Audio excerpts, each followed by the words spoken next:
This is Nationwide 90 FM, owned and operated by Nationwide News Network. We broadcast from our studios at 6 Bradley Avenue, Kingston 10, Jamaica. Transmitting on the FM 90 band.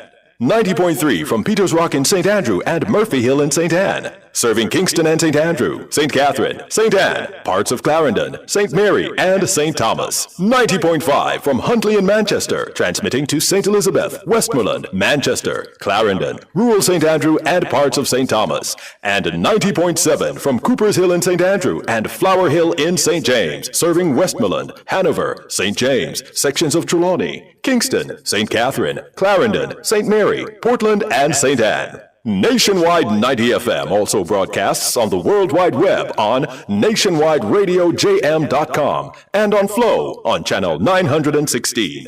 Nationwide 90 FM, a revolution in media. Put your money in motion. Drive VMW, VM Wealth Management. Transform your everyday. The time by VM Wealth Management is 6 o'clock. From the studios of Nationwide Radio, morning radio the right way. It's Nationwide This Morning.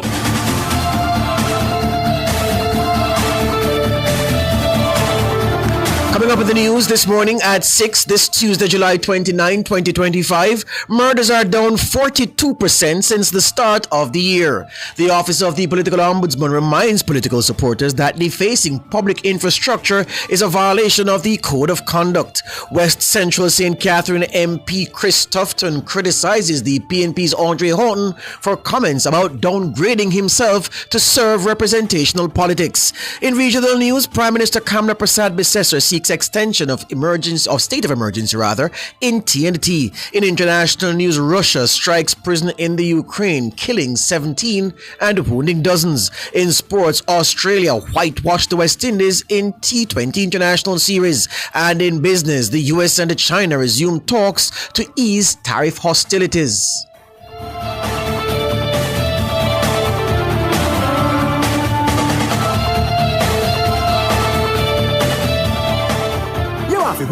Then just bet. Bet on the game, no stress, no sweat. And win big in the wanna bet, just bet promotion. Spend $1,500 or more on one just bet ticket and complete the entry form at promotions.supremegames.com for your chance to win. Third place gets Beats by Dre. Second place gets an iPhone 15 and AirPods Pro. And first place gets a 65-inch TV and a soundbar. Promotion runs May 16 to July 20, 2025. Grand draw July 25, 2025. Authorized under Section 58(3) of the Betting, Gaming and Lotteries Act. Catch the first news of the day. A comprehensive package of local, international, sports, and business news. The news at 6 on Nationwide 90 FM. Now to the details. The country recorded a 42% decline in murders between January 1 and July 26 this year. That's according to the latest data from the Jamaica Constabulary Force, JCF. Over that period, 394 homicides were recorded. That's 283 fewer than the 677 recorded in the corresponding period in 2024. The St. Andrew South Police Division heads the country's murder tally with 50. St. James has recorded 34 homicides. That's 46 fewer than the corresponding period in 2024. The JCF says that up to July 26 this year, shootings declined by 34%. Rape is down by 24%, but break-ins increased by 23% and robberies moved up by 12%. Registrar of Political Parties and Liaison at the Office of the Political Ombudsman, Lefron Thompson, is reminding political supporters that the defacing of public infrastructure is a violation of the Political Code of Conduct.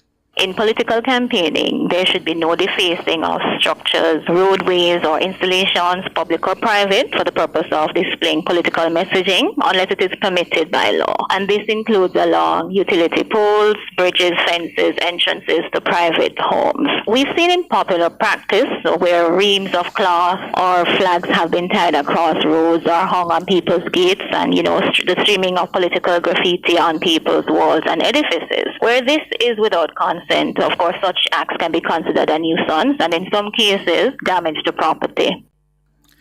Her comments come amid an increasing number of reports of spray-painted symbols and partisan markings across several constituencies, including East Central St. Catherine and West St. Thomas. There's also the widespread use of green and orange cloth by the two main political parties to mark territory. Thompson says some of the incidents being observed fall into a legal gray area.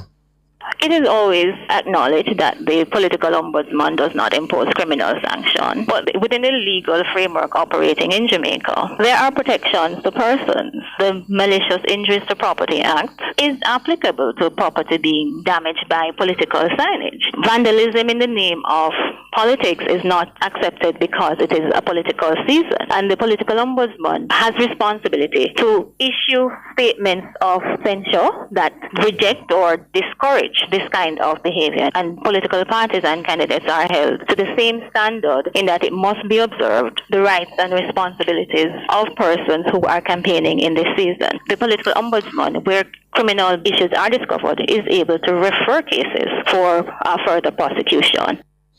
Lafron Thompson, Registrar of Political Parties and Liaison at the Office of the Political Ombudsman. She was speaking on Nationwide at 5 on Monday.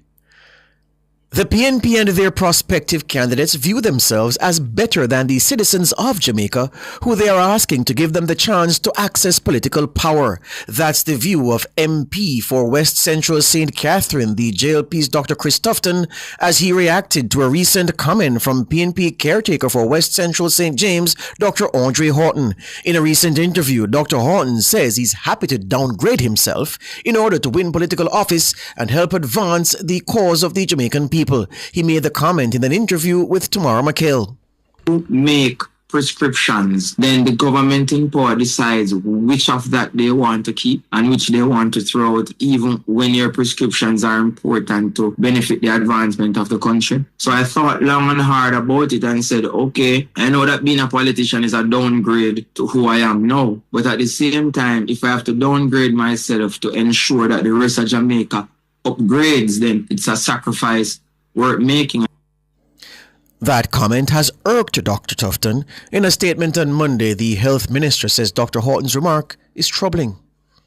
The PNP caretaker for St. James West Central has made a quite troubling revelation by indicating and implying through his words that his aspiring role as a public servant is one that is demeaning his sense of importance. This doesn't augur well for the type of representation that he would like to provide. And we in the Jamaica Labour Party certainly do not see ourselves in that way. We're servants of the people, but it is a high calling that requires work, requires effort, requires commitment and compassion. And credentials really should not matter, except that we give of ourselves and give of our best to enhancing and uplifting the quality of life of the Jamaican people or those we seek to represent.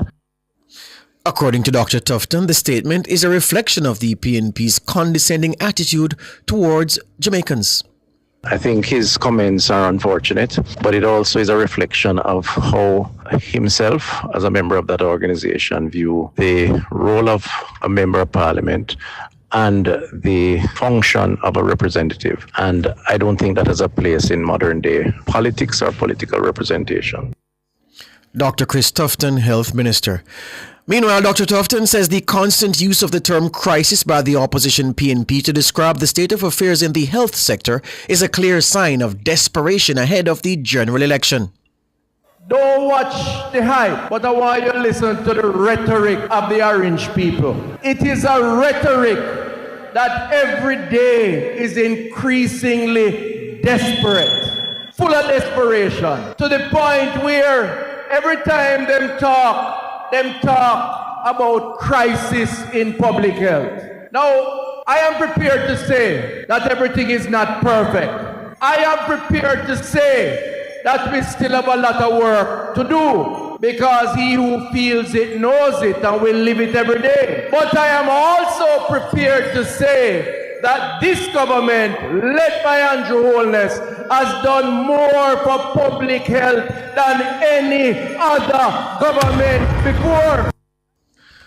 Opposition spokesman on health, Dr. Alfred Dawes, has cited a range of issues that, according to him, prove the sector is indeed in crisis. Among these is premature infant deaths, staff burnout, underutilized operating theaters, overcrowded accident and emergency departments, and understaffed clinics. But speaking at a gospel concert put on by the JLP's constituency organization in East and West Portland, Minister Tufton says Alfred Dawes has zero credibility. Their spokesperson who say him is the real doctor, but it's I improve the system by doctoring up the system. He's a man who like to cry wolf. Anybody know the story of the man who cry wolf? After a while, there is no credibility. And he has no credibility because he cannot even recognize the progress that we are making because of the Labour Party government about the progress. All him have to say is that there's a crisis in public health. Well, the people of Jacksontown know, so there's no crisis for them. They have a new health center. The people of Buckbay know that there's $300 million health center that they can go to now to get doctor and nurse and pharmacy. Know that there's no crisis in public health. Dr. Chris Tufton, Health Minister. And Labour Minister Pernell Charles Jr., who also spoke in Portland on Sunday, is warning that the wrong decision on election day will retard the progress of the country. Voters, you will be told a lot of foolishness and a lot of lies because the PNP wants power. The PNP wants a hold of all of the money and the resources that the JLP has come to put together for Jamaica. You are the ones who will have to decide. You are the ones who are the gatekeepers for the future of your own children. And I want to tell you, make sure that you know that if Jamaica makes the wrong decision, it will be decades before we can pull ourselves out of the hole that the PNP will drop us in. Charles says voters must weigh carefully the issues before making their decision come election day. I want to speak directly to the voters who are listening to us today and still wondering who to vote for. You have a choice between the JLP bus and the PNP bus. And you have to realize that when you walk up and look inside of the PNP bus, you're looking at a man who is a drunk driver who crashed the car and there was no time before. And when you look into the JLP bus, you're looking at a driver who you can be proud of. You're looking at a man called the Most Honorable Andrew Holness, who has carried us through the pandemic. You're looking at a driver who can carry you through all the different curves and channels. Pernell Charles Jr., Minister of Labour and Social Security. The PNP's Hubert Ryan Williams says he will not be distracted from his mission of becoming the next Member of Parliament for Western St. Thomas. Speaking to comrades at a party meeting in the parish on the weekend, Williams declared that he remains undaunted by the controversies engulfing him. I am like the force of nature, and only a fool fight against the force of nature. I am unstoppable. I was ordained for this, and no human being on the face of the earth can stop me from becoming the next Member of Parliament for Western St. Thomas. Me not have no time for them. They not try to detract me, but me a scholar. Me keep my focus steadfast, so we know what they want to do. Hubert Ryan Williams, PNP caretaker for West St. Thomas. Williams, who's also the councillor for the White Horses division in the constituency, has been making headlines in recent weeks. He was charged with assault and obstruction earlier this month following an alleged altercation with the police in Danvers Pen in the parish. And just a few days ago, Williams was accused of squatting on government land and encouraging others to do the same. Neither he nor the PNP have publicly addressed the issues. Members of the Association of Christian Communicators and Media are calling on the country's political parties to prioritize justice and fight corruption. They made the call during an online forum on Sunday examining voting trends and impact within the nation's Christian community. Social commentator Deacon Peter Espute was among the panelists. What I would love to see is a party who offers themselves and say, if I'm elected, I will do what we used to do before it was changed and let all government contracts be made public so we know who gets them and for how much. But wait, somebody has said that. Well, in that case, you have to support that person. I would wish to hear a party come out and say, if I get elected, I will support the publishing of all the cabinet ministers' asset declarations. But wait, somebody has said that. So therefore, it would seem that if we want to support anti-corruption, then you have to support the group that says those things. I would love a political party to say, if you vote for me, I will remove the gag clause so that we will know who is being investigated so that you can decide whether you want to support decent people or not. But no party is saying that. And therefore, Christians must be in a somewhat of a bind. Deacon Peter Espute, social commentator. The association notes that based on available census data, at least 69% of the Jamaican population identifies as Christian. But it adds that with a high voter apathy in the country, it's clear the church community is often a silent constituency. Retired media professional Kay Osborne says Christians should examine and vote based on a party's track record on the issue of corruption. We have to deal with where we are, and Christians have to deal with what options we currently have on the table. And in order to appropriately deal with what we have, the options that we have, we must look at the evidence that has been presented to us thus far and any additional evidence that is going to be presented to us between now and elections, which we expect to be in a very short time. Those are the indicators that, as we well know, past is often prologue, meaning that how people behave in the past, they will continue to behave in those ways in the future, politicians including. Kay Osborne, retired media professional. That's the local segment of the morning news, regional and international after this.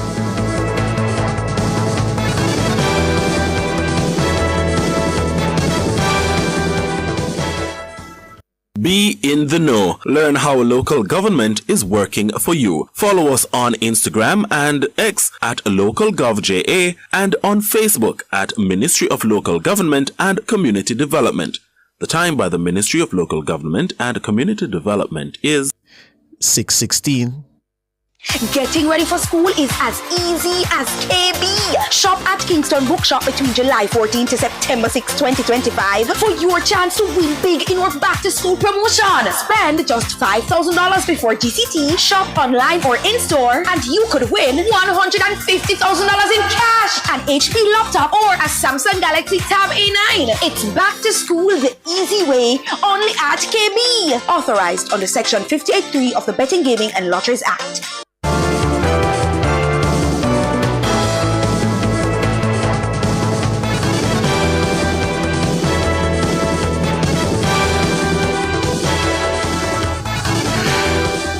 Time now for regional news.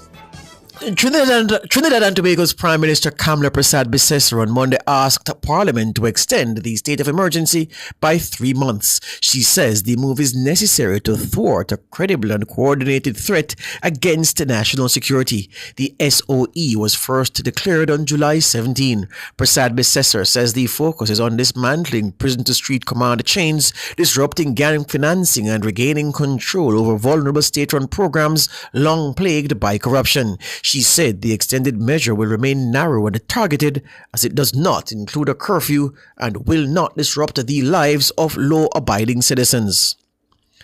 Further afield, a Russian airstrike on a prison in a frontline region in southeastern Ukraine has killed 17 people and wounded at least 42 others. Ukraine's Justice Ministry said 4 bombs hit the penitentiary, destroying the dining hall, administrative headquarters, and quarantine area. It said all those killed and wounded were inmates. Several homes were also damaged in the overnight attack. Ukraine's President Volodymyr Zelensky said the attack was a deliberate strike. He accused Moscow of killing Ukrainians when a ceasefire could have long been in place. The strike occurred in a region that Russia claims to have annexed since 2022. It has, however, remained largely under Ukrainian control.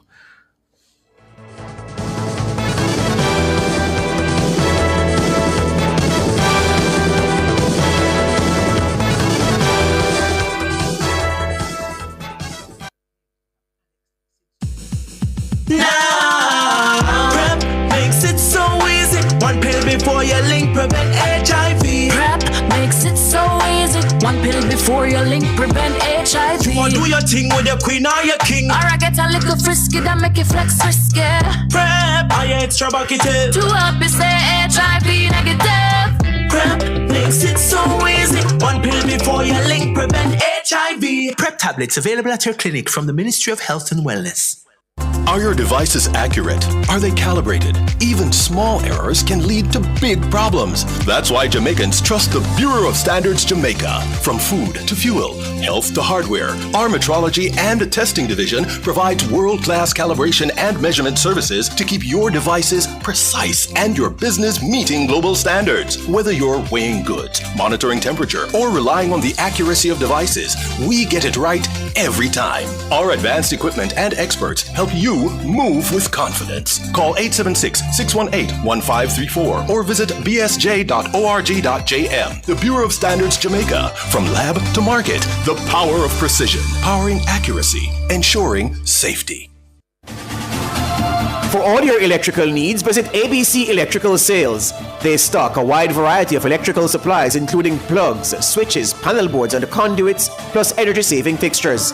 ABC Electrical Sales stocks brands like GE, Siemens, Philips, Cutler Hammer, and Allen Bradley. They also offer free island-wide delivery just to suit your needs. Visit them at Shop 8, Hatley Park Plaza, Kingston 10, or call 876-754-3714-5 or 876-754-3825-8. ABC Electrical Sales, for a better choice in the electrical business.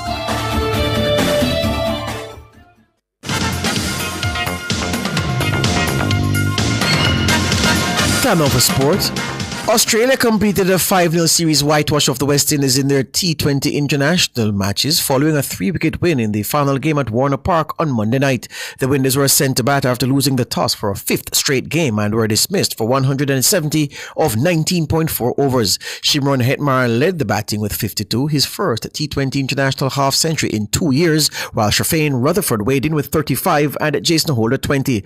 Ben Dwarshius 3 for 41 and Nathan Ellis 2 for 32 led the bowling for Australia. Holder then took 2 wickets in his first over as the Aussies were rocked back at 25 for 3 after 2 overs. However, Mitchell Owen 37, Cameron Green 32 and Tim David 30 batted steadily in the middle to see them home at 173 for 7 in 17 overs. Holder ended with 2 for 36 and Akeal Hussain 3 for 17. Jamaica's Arnett Gardens will be engaged in a crucial Group Day encounter in the CONCACAF Caribbean Shield Club competition in Trinidad and Tobago on Tuesday afternoon. The defending champions will square off with Athletic Club of Port of Spain at the Hazley Crawford Stadium. Arnett are currently second in the group on goal difference behind Club Franciscain of Martinique, who will also kick off later today against Scholars International of the Cayman Islands. Arnett must better Club Franciscain's result if they are to hold on to their title, as only the group winners will advance to the semi-finals. Veteran racehorse owner Derek Smith says the possibility of Caymanas Park being sold to Supreme Ventures is a mere pie in the sky. Supreme Ventures Racing and Entertainment Limited currently has a 30-year lease of Caymanas Park. According to Gary Peart, executive chairman of SVREL, he says the renovation of the track will only take place if Supreme Ventures gets ownership of the lands at Caymanas Park. However, Smith says that's off the table. I think it's just a dream, because from where I sit as an owner, next year will be 50 years that I've been owning and racing a horse that Caymanas Park. That position should never have been proposed. I am thoroughly 100% opposed. Right? I just kind of concerned about the level of order involved in making that sort of a proposal. There are growing fears that if the 196 acres of land is sold, horse racing in Jamaica would eventually fold. Smith suggested the land should remain leased. It should not be sold. This location, this 196 acres or whatever it is for racing, racing forever and ever and ever, beyond our time. That's Derek Smith, a prominent racehorse owner. here in Jamaica, and of course, former Member of Parliament, former Minister of National Security. Team Jamaica wrapped up its final practice session in the blazing sun at the Constant Spring Golf Course under the guidance of national coach Jonathan Newnham on the weekend. The team is preparing for the 37th Caribbean Amateur Junior Golf Championship at the Grand Reserve Golf Club in Rio Grande in Puerto Rico. Newnham says the players are ready to take on the best. The good news for us is that we have great representation in each individual category, and I'm excited about the prospects of them once they stick to their game plan and everything we've talked about as far as the mindset and what to focus on. I believe it will bear dividends. So the job for us over the next couple of days is to control the controllables and do our best and really enjoy the challenge, enjoy the journey together. They've worked hard, not just over the past couple of weeks, but this is months, years, day in, day out. We have a good mix. Quite a few of the team members have been a part of the junior team for several years. We have a few new ones who will blend in beautifully. And yes, I'm excited about the prospect of leading this team. Jonathan Newnham competition is set to get underway on Tuesday for Caribbean Pride, where the Hank James Country Trophy will be up for contest, as well as the age group trophies in the under 13, under 15, and under 18 boys and girls categories. In addition to the hosts, Puerto Rico and Jamaica, the other competitors are the Bahamas, Barbados, Bermuda, Cayman Islands, Dominican Republic, St. Lucia, U.S. Virgin Islands, and Trinidad and Tobago. That's it for sports.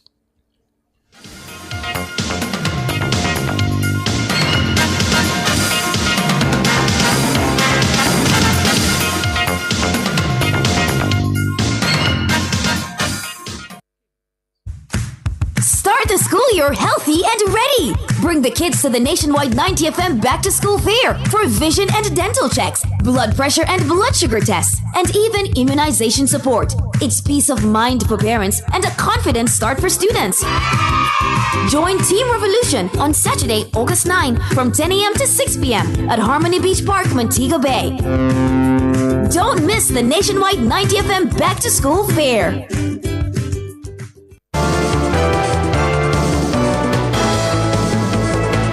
Time for business news. U.S. and the Chinese officials began a second day of talks in Stockholm on Tuesday to resolve long-standing economic disputes. The talks are intended to walk the world's two biggest economies back from an escalating trade war. The two sides are set to agree to another 90-day extension of a tariff truce struck in mid-May. The delegations met for more than 5 hours on Monday at Rosenbad, the Swedish Prime Minister's office in central Stockholm. Neither side made statements after the first day of talks. China is facing an August 12 deadline to reach a durable tariff agreement with the Trump administration. This after reaching preliminary deals in May and June to end weeks of escalating tit-for-tat tariffs and the cutoff of rare earth minerals. India's showpiece software industry is facing a moment of reckoning. The country's biggest private sector employer and its largest IT services company, Tata Consultancy Services, has announced it will cut more than 12,000 jobs at middle and senior management levels. This will reduce the firm's workforce by 2%. The Mumbai-headquartered software behemoth employs over 500,000 IT workers and is considered a bellwether for business sentiment across India's $283 billion software industry. It forms the backbone of formal white-collar employment in the country. Tata says the decision was taken to make the company future-ready as it invests in new areas and deploys artificial intelligence at scale. The company says a number of reskilling and redeployment initiatives have been underway. It says it will be releasing associates whose deployment may not be feasible. CEO of staffing firm Teamlease Digital says across IT companies, people managers are being let go while the doors are being kept to rationalize the workforce and improve efficiencies. And in local foreign exchange trading this morning, the Jamaican dollar will open against the benchmark US dollar, selling for an average $161.16. Against the Canadian, the Jamaican will open selling for an average $118.08. And finally, the Jamaican dollar will begin trading for an average $215.60 against the British pound. That's business this morning.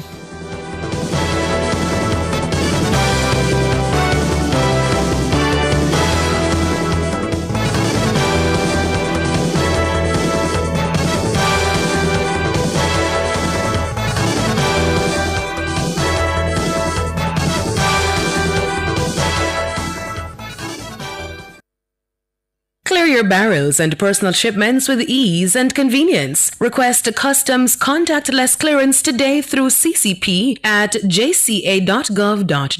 The time by the Jamaica Customs Agency is 6:28. I use the RADA app to help source my seeds and also my seedlings. Me run my farm as a business, so I use the app for weather forecast and crop planning. When we need an extension officer, we just book and visit on the app. Quick time she reach. We check pest alert every morning. Me now make her mash up my grub. Real farmers, real support, real easy. Crop RADA and farm smarter. Get the mobile app on Android and iOS. If a hurricane mash up your house tomorrow, would your insurance fully cover it? Many Jamaicans are underinsured and don't even know it. One hurricane and they could be paying millions out of pocket. BCIC's free property valuation tool is here to help everyone update their home's rebuilding cost. Plus, when you update your sum insured with BCIC, you'll get $5 million in free contents insurance and up to 12 months to pay. Visit bciconline.com.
Good morning to you. Good morning to you. It is Nationwide this morning. It's a good morning to be alive. You're hearing my voice on a Tuesday. Of course, if you didn't know, Tana is out for a while and I'm here with George. Yeah, it's Andre Roden here on the mic at Nationwide this morning. Good morning to you. Oh, yeah, sir. Good morning, sir. All is well?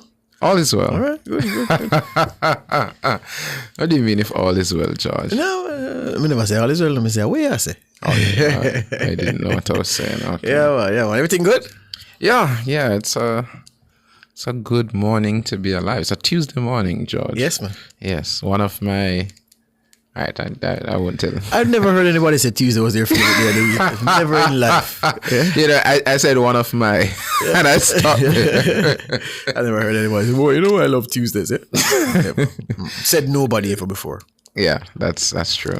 Thursdays and Fridays, though, you know, are my usual. Yeah, Friday's the best day of the week. Oh my! Friday is man. like I can't explain it. Yeah. Saturday don't feel the same. Sunday don't feel the same. But Friday is that day. Yeah. Friday. Yeah.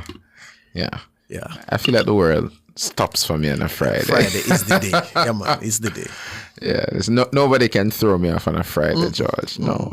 You're on my good side automatically on a Friday. Ain't nothing gonna break my stride. Yeah? Ain't nothing gonna slow me down. Yes, sir. Well,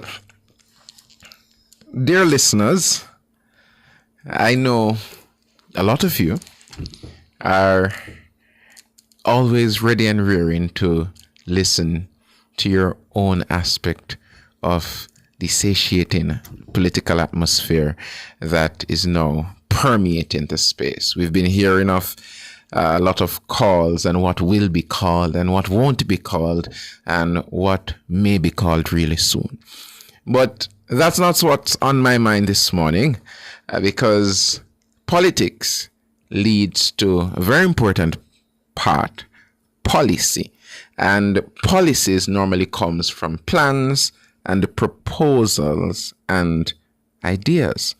Now, I was reading a story by Arthur Hall and saying, it starts here, it says the PNP plans primary school overhaul.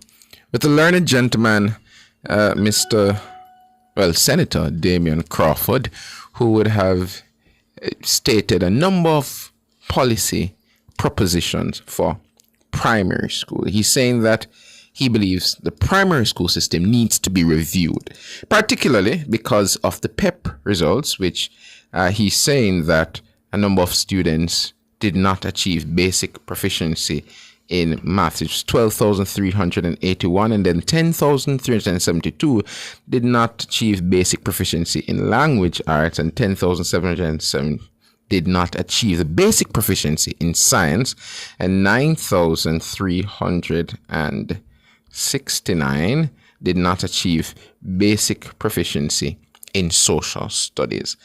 According to Crawford, we need to look at the structure of primary schools, where grades 1 to 6 is just as it stands, is basically for roundedness. That's his statement. He says he feels like there needs to be a lower primary and the upper primary, in the same way that you have lower secondary and upper secondary. Now, he proposes that the lower primary, from grades 1 to 4, will be focused on numeracy, literacy, creativity, and English as a second language. It will mean, therefore, that teachers will have to be trained to be lower primary teachers with those expertise, or upper primary teachers, which would be roundedness into subjects such as social studies, sciences, math, English, and a general roundedness. This is what is being proposed. He goes on to talk about reading being proposed to be a part of the curriculum, and saying that they're seeing how they can train the cohorts of teachers to fit into these categories of upper primary, lower primary, and he goes on to say it would lead us to be able to hold teachers accountable for sure, and saying that teachers, he's talking about cohort teachers for lower school now, that would go with the grades moving up. Now, I heard the proposal, I read the proposal, I went into it, I was thinking to myself, how much different is this proposal from what already exists? Now, when I was going to primary level education school, George, My grade 1 teacher is still teaching grade 1 now. My grade 6 teacher became the principal, but it's a grade 6 specialist that I know still teaching at grade 6. My grade 4 teacher, the last time I went, which was to be the guest speaker at my primary school, as it were, she's still the grade 4 teacher. Now, I'm saying that to say that we cannot have an illusion of reform, as sometimes we try to do, in rebranding what we have as primary education, because though not officially on the books as lower primary and upper primary, it really is split. Grades 1 to 3, you know technically what the students are learning. Grades 4 to 6, primary exit profile. That is the focus. So this is not a structural reconfiguration like multi-grade teaching as they have in some countries, but PEP preparation begins at grade 4. That says that grades 1 to 3 would have already been a foundational thing, George. You'd have known that these are the areas you're focusing on so that you can now have the foundation to go into grade 4. And I think it was similarly with GSAT back in the day, as well as Common Entrance, where you transition from grades 1 to 3, or you learn the foundations. 4 to 6, you focus on those exams and getting the direct teachings for those examinations. So when we look at the proposal in of itself, okay, fine. It's another proposal. And fine, the education arm of the People's National Party has been putting out proposals through Senator Crawford. But that's not the major problem in education. Major problems in education, and we saw the Patterson report in 2021, it have looked at under-resourced classrooms, large class sizes, minimal access to remediation tools, low teacher morale in some cases, inconsistent professional development. I had to stop there, George, because do you remember the Teaching Council bill? The Teaching Council bill was a bill that had support, then lost support, then had support for some areas, then became a political football, a political tool. And now we're hearing proposals as splitting primary, upper primary, lower primary. And to my knowledge, or based on my understanding, it doesn't seem as if it will add much value based on the issues, the root causes that exist. And that is just the reality. So what we actually do need to look at, if I were Senator Crawford, for example, and I had proposals, looking at early screening and intervention, very important for those in primary school, seeing how those who are already in grades 1 to 3, without splitting to say upper and lower, can, if they have issues, we invest in the systems for detecting what those issues are, whether it's reading, whether it's numeracy, whether it's other developmental issues by grade 2, and then we sort those issues because we already have a system where it's foundational, and then you go into PEP. Quality teacher support, that's something the government has been looking at as well. So is it new? No, not a new proposal either. Curriculum simplification, is that new? No, we have recommendations from the Patterson report.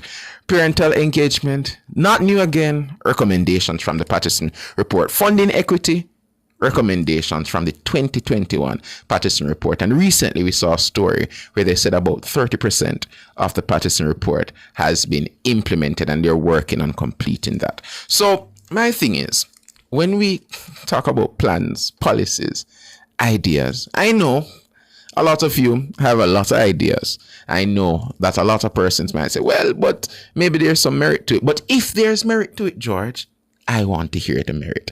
I want to see the understanding. And if you listeners, if you callers who might call this morning have some other example to show me where those grade 4 to 6 teachers haven't been teaching in those positions for years, maybe they've never sat down and accepted that I'm a grade 4 teacher for the rest of my life, or I'm an upper primary teacher.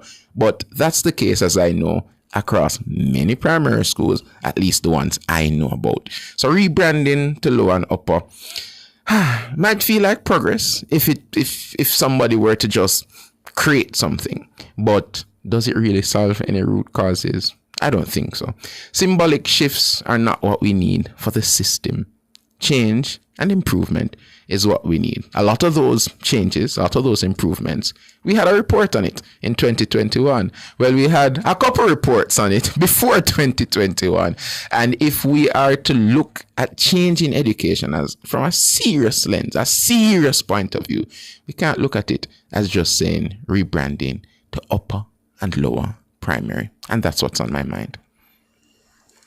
Well, I'll say to you, Mr. Roden, that one of the difficulties that a party seeking government has,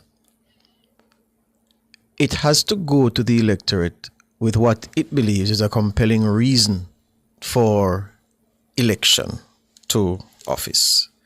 You're out of power, you want to get into power. What are you going to commit to doing? And so no matter how well thought out something appears in terms of a policy in train from the administration in office, or something that the administration has committed to do to fix a long-standing problem, you can't hitch your wagon to that any at all. You have to come with something radically different. It doesn't even, you don't even have a luxury of making it, slightly different, because then people will accuse you of not having any original idea, because what it is that you're proposing is redolent with what is already on the table. You then have to come with something totally different, some new approach. And so that's why you have ideas like so many you've been hearing over the past few weeks. And, we move from the position of saying the PNP have no ideas to now talking about what those ideas are and the merit of those ideas, which is a good place to be. Yeah, I agree with you. Right. So there's a difficulty that Senator Crawford will have, because the abiding difficulty where education is concerned is this. The PNP administration, sadly, the PNP sadly can't say that when we were in office the last time, these were the things that we were doing that yielded these superior results. Yeah. You came in, you changed it, and now we're having bad results. Put us back in to either refresh what we were doing then, or put us in and let us do these things, and you will see good results again, because based on the record, we have a record of doing things to education that will produce good results. That is not an argument they can make, and that is the biggest limitation to anything that they'll put on paper. But like you, I am keen to hear the idea fleshed out further. I mean, I know that part of what Crawford says that has caught the headlines is the extension of the school days. And I'm happy you didn't take up that this morning, because, you're talking about more substantive things than that. But I think that it is necessary to look at, and this is why, I don't know, sometimes we're afraid of forums and afraid of discussing. I don't know how, as a political party, you are comfortable discussing your idea in a vacuum, but not willing to put that idea squarely against the opposing idea for the people to see, okay, which one sounds best, or even better, because of two head-to-head, which one sounds better for the problems that we're having. So I'm keen for us to get to that point, but in the meantime, we are all trying to fix a problem that no government has conquered before. And as we go along, we have to be mixing and matching, adjusting and tweaking, and we have to accept that we have not yet hit that sweet spot where the solution is likely to elicit the great results that we all desire.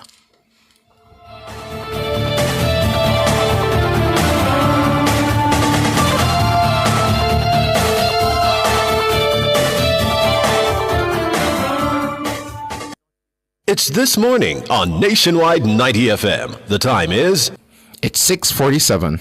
JPS and Partners Cooperative Credit Union offers financial solutions for every stage in your life. Savings, auto loans, mortgages, and more. The Temperature by JPS and Partners Cooperative Credit Union, your financial partner for life, is... It's 28 degrees Celsius in Kingston, 28 degrees Celsius out west in Montego Bay, and 23 degrees Celsius in the cool hills of Mandeville. Looking for superior quality transportation from an international award-winning provider? Well, look no further. Choose Island Car Rentals, Jamaica's leading car rental company, setting the standard for quality transportation in Jamaica. For over 50 years, Island Car Rentals has been your trusted partner for reliable, top-quality vehicles. But we're more than just a car rental company. Need an airport transfer at any hour? Heading out of town and want to travel in style with a private chauffeur? Need a truck to rent for business or personal use? Or maybe you need a customized shuttle or tour for a large or a small group? Whatever your transportation need, Island Car Rentals has you covered. Call us today at 876-926-8012 or 876-929-5875 or visit www.islandcarrentals.com to book your next trip. Because Island people take better care of you. Truth is, HIV affects everyone. Truth is, avoiding care leads to a weaker immune system. That means you could get really sick. The truth is, the hardest pill to swallow isn't the medication. It's the problems that follow when you don't take them. Let's get through this together. Remain in care. You can live life to the fullest with HIV. And that's the truth. A message from the Ministry of Health and Wellness.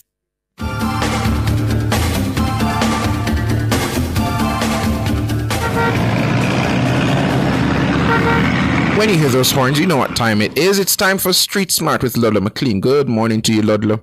Good morning, Sondre. Good morning, George. Morning. All right. And to our listeners and our loyal, everyone who's loyal to this station, good morning to you all and all the transport operators. But look here, it's bright, but if you look towards the hills, you'll see it's a bit cloudy, so it's partly cloudy. But going to the south, it's much blower. No sunshine as it, by the way. But let's tell you what's happening on the road. The roadways are clear, and depending on where you are, those of you who are traveling from the east, you have absolutely no problems from Michael Manley Boulevard all the way into downtown Kingston, going up South Camp Road, no problems. Upper Edison Road, Lower Edison Road, going across to Glenmuir Avenue, going back up South Camp Road, all the way up to Camp Road, no problems. I noticed a little bit up in the vicinity of Arthur Wayne and Mountain View Avenue, especially on the Mountain View side, but it's no problem. It's when the light changes to green, you have no problem. It's absolutely clear. Crossroads, not doing too bad either. If you're coming up from Slipe Road onto Alpha Tree Road, and if you're going along Retirement Road in both directions, it's all clear. Going further down Slipe Road to Slipe End Road, absolutely clear at this point in time. And Russell Road, Russell is normally carries traffic, but it's clear all the way. Maxfield Avenue going up into Alpha Tree, it's also clear. But just a little bit up as they make it to South Oden Avenue to go into the Alpha Tree Square area there and coming down Constant Spring Road, a number of traffic there. So there you go. It's going to be late as the morning progress, but I don't think by much, but as it goes as we go after the next report, the second report, we'll definitely have more traffic. So until then, it's back to you, Sondre, in the studios. Thank you for that report, Ludlow. It's now time for a word of the day.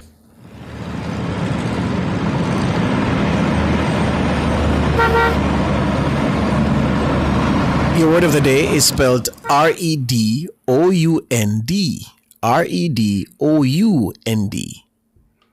Redound. Redound. Redound. Redound. Your word of the day is redound. It is a verb to have a good or bad effect or result as to the advantage or disadvantage of a person or a thing, to result or accrue as to a person, to come back or reflect upon a person as to honor or disgrace.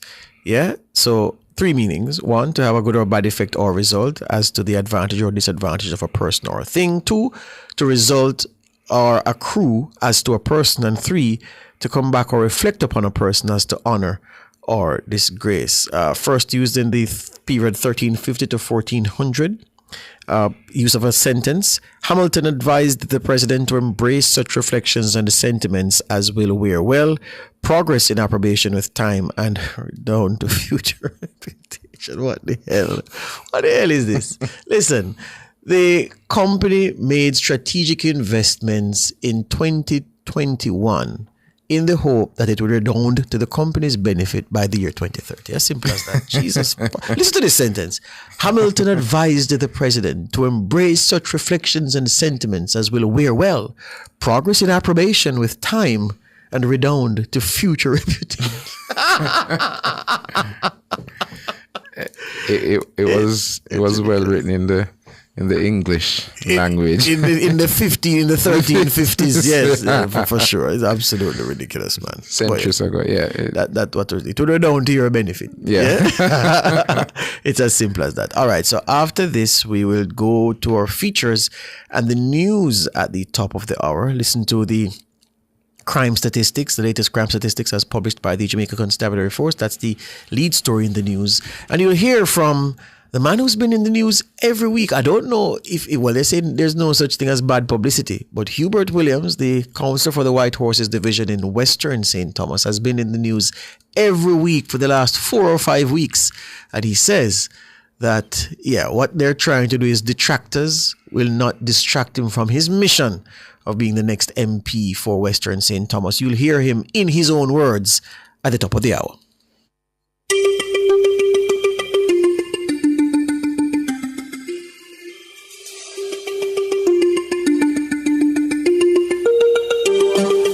Dasheen is among a family of root crops or ground provisions grown on the islands of the English-speaking Caribbean dating back to the early 16th century. Also known as taro, blue food and kalo. Historians say the crop arrived to the Caribbean aboard transatlantic slave ships. In Food for Thought today, 6 health benefits of eating dasheen. Dasheen is a great source of fiber and other nutrients and offers a variety of potential health benefits. These are: dasheen may help control blood sugar. Although the root is a starchy vegetable, it contains 2 types of carbohydrates that are beneficial for blood sugar management: fiber and resistant starch. Fiber is a carbohydrate that humans cannot redigest. Since it's not absorbed, it has no impact on blood sugar levels. It also helps slow down the digestion and absorption of other carbs, preventing large blood sugar spikes after meals. Dasheen also contains a special type of starch known as resistant starch that humans cannot digest, and thus it doesn't raise blood sugar levels. Roughly 12% of the starch in cooked dasheen is resistant starch, making it one of the better sources of this nutrient. This combination of resistant starch and fiber makes taro root a good carb option, especially for people with diabetes. Dasheen may reduce the risk of heart disease. Substantial research has found that people who eat more fiber tend to have lower rates of heart disease.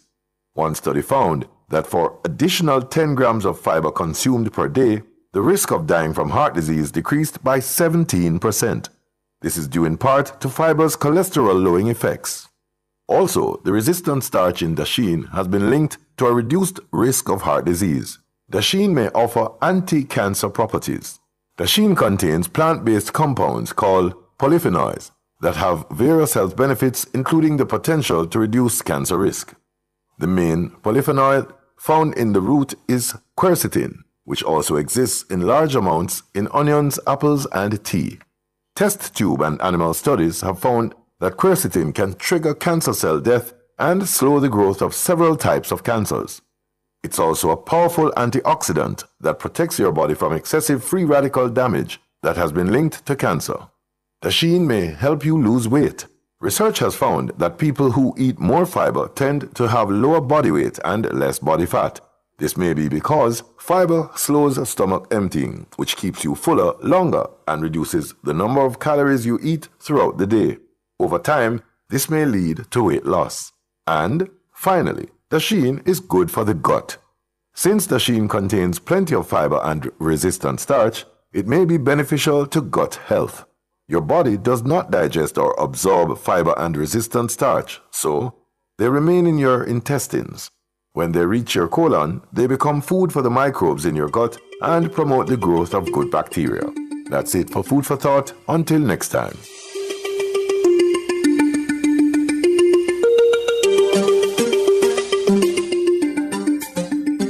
Fearless and fair. Nationwide 90 FM.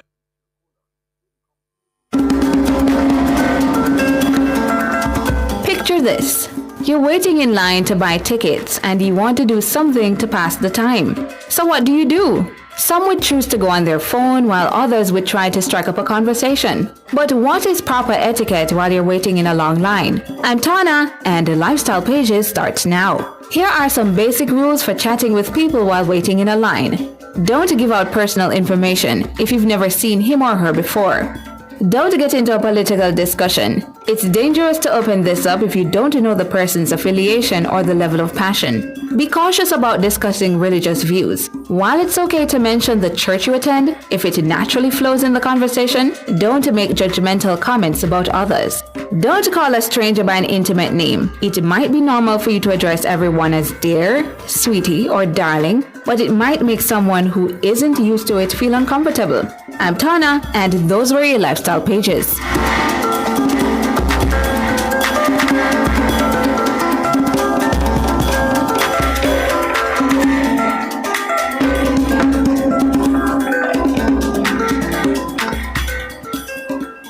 Nationwide 90 FM, continuing the tradition of fair, fearless, and factual reporting. Jamaica, let's make road safety a priority. Slow down, stay focused. Remember, every life matters. The time brought to you by the JIS is... News time, 7 o'clock.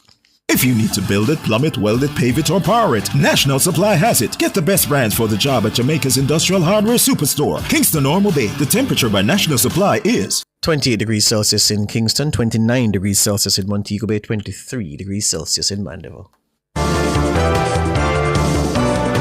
The most credible news in the morning. The news at 7 on Nationwide 90 FM. Coming up with the news at 7 this morning, Tuesday, July 29, 2025. Murders are down 42% since the start of the year. Political Ombudsman warns that defacing public infrastructure is a violation of the Political Code of Conduct. And West Central St. Catherine MP Chris Tufton criticizes the PNP's Andre Houghton for comments that being a politician is a downgrade. While in international news, Russia strikes prison in the Ukraine, killing 17 and wounding dozens.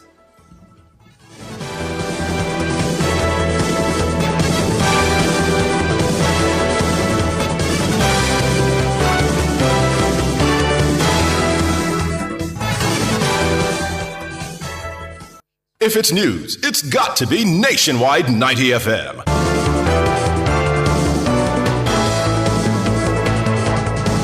Now to the details.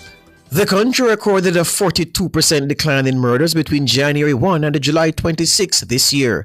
That's according to the latest data from the Jamaica Constabulary Force, the JCF.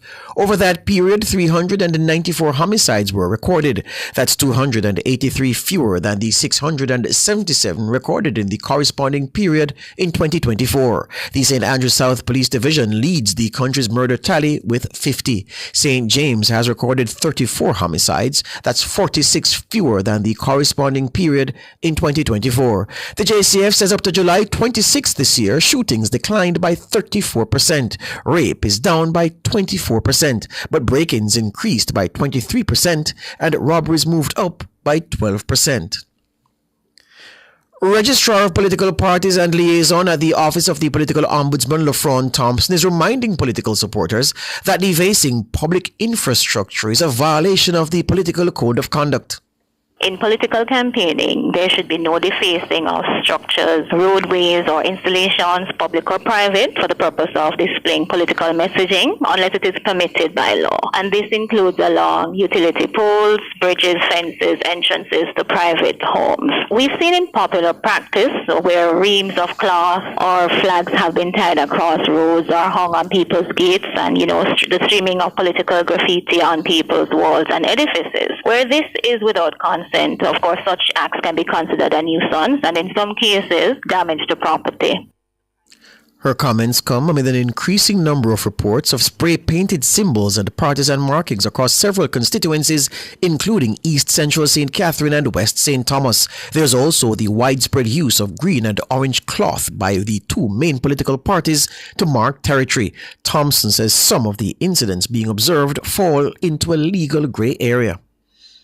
It is always acknowledged that the political ombudsman does not impose criminal sanction, but within the legal framework operating in Jamaica, there are protections to persons. the Malicious Injuries to Property Act is applicable to property being damaged by political signage. Vandalism in the name of politics is not accepted because it is a political season, and the political ombudsman has responsibility to issue statements of censure that reject or discourage this kind of behavior. And political parties and candidates are held to the same standard in that it must be observed the rights and responsibilities of persons who are campaigning in this season. The political ombudsman, where criminal issues are discovered, is able to refer cases for further prosecution. Lafron Thompson, Registrar of Political Parties and Liaison at the Office of the Political Ombudsman. She was speaking on Nationwide at 5 on Monday. The PNP and their prospective candidates view themselves as better than the citizens of Jamaica, who they're asking to give them the chance to access political power. That's the view of MP for West Central St. Catherine, the JLP's Dr. Chris Tufton, as he reacted to a recent comment from PNP caretaker for West Central St. James, Dr. Andre Horton. In a recent interview, Dr. Horton says he's happy to downgrade himself in order to win political office and help to advance the Jamaican people. He made that comment in an interview with Tamara McHale. Make prescriptions, then the government in power decides which of that they want to keep and which they want to throw out, even when your prescriptions are important to benefit the advancement of the country. So I thought long and hard about it and said, okay, I know that being a politician is a downgrade to who I am now, but at the same time, if I have to downgrade myself to ensure that the rest of Jamaica upgrades, then it's a sacrifice worth making. That comment from Dr. Horton has irked Dr. Tufton. In a statement on Monday evening, the country's health minister says Dr. Horton's remark is troubling. The PNP caretaker for St. James West Central has made a quite troubling revelation by indicating and implying through his words that his aspiring role as a public servant is one that is demeaning his sense of importance. This doesn't augur well for the type of representation that he would like to provide. And we in the Jamaica Labour Party certainly do not see ourselves in that way. We're servants of the people, but it is a high calling that requires work, requires effort, requires commitment and compassion. And credentials really should not matter, except that we give of ourselves and give of our best to enhancing and uplifting the quality of life of the Jamaican people or those we seek to represent. According to Dr. Tufton, the statement is a reflection of the PNP's condescending attitude towards Jamaicans. I think his comments are unfortunate, but it also is a reflection of how himself, as a member of that organization, view the role of a member of parliament and the function of a representative. And I don't think that has a place in modern day politics or political representation. Dr. Chris Tufton, Health Minister. Meanwhile, Dr. Tufton says the constant use of the term crisis by the opposition PNP to describe the state of affairs in the health sector is a clear sign of desperation ahead of the general election. Don't watch the hype, but I want you to listen to the rhetoric of the orange people. It is a rhetoric that every day is increasingly desperate, full of desperation, to the point where every time them talk about crisis in public health. Now, I am prepared to say that everything is not perfect. I am prepared to say that we still have a lot of work to do, because he who feels it knows it and will live it every day. But I am also prepared to say that this government, led by Andrew Holness, has done more for public health than any other government before. Opposition spokesman on health, Dr. Alfred Dawes, has cited a range of issues that, according to him, prove the sector is in crisis. Among these is premature infant deaths, staff burnout, underutilized operating theaters, overcrowded accident and emergency departments, and understaffed clinics. But speaking at a gospel concert put on by the JLP constituency organization in East and West Portland, Minister Tufton says Dr. Dawes has zero credibility. Their spokesperson who say he's the real doctor, but it's I improve the system by doctoring up the system. He's a man who likes to cry wolf. Anybody know the story of the man who cry wolf? After a while, there is no credibility. And he has no credibility because he cannot even recognize the progress that we are making because of the Labour Party government about the progress. All him have to say is that there's a crisis in public health. When the people of Jacksontown know, so there's no crisis for them. They have a new health center. The people of Buck Bay know that their $300 million health center that they can go to now to get doctor and nurse and pharmacy, know that there is no crisis in public health. Dr. Chris Tufton, Minister of Health. And Labour Minister Pernell Charles Jr., who also spoke in Portland on Sunday, is warning that the wrong decision on election day will retard the progress of the country. Voters, you will be told a lot of foolishness and a lot of lies because the PNP wants power. The PNP wants a hold of all of the money and the resources that the JLP has come to put together for Jamaica.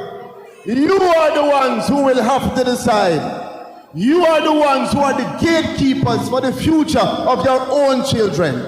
And I want to tell you, make sure that you know that if Jamaica makes the wrong decision, it will be decades before we can pull ourselves out of the hole that the PNP will drop us in.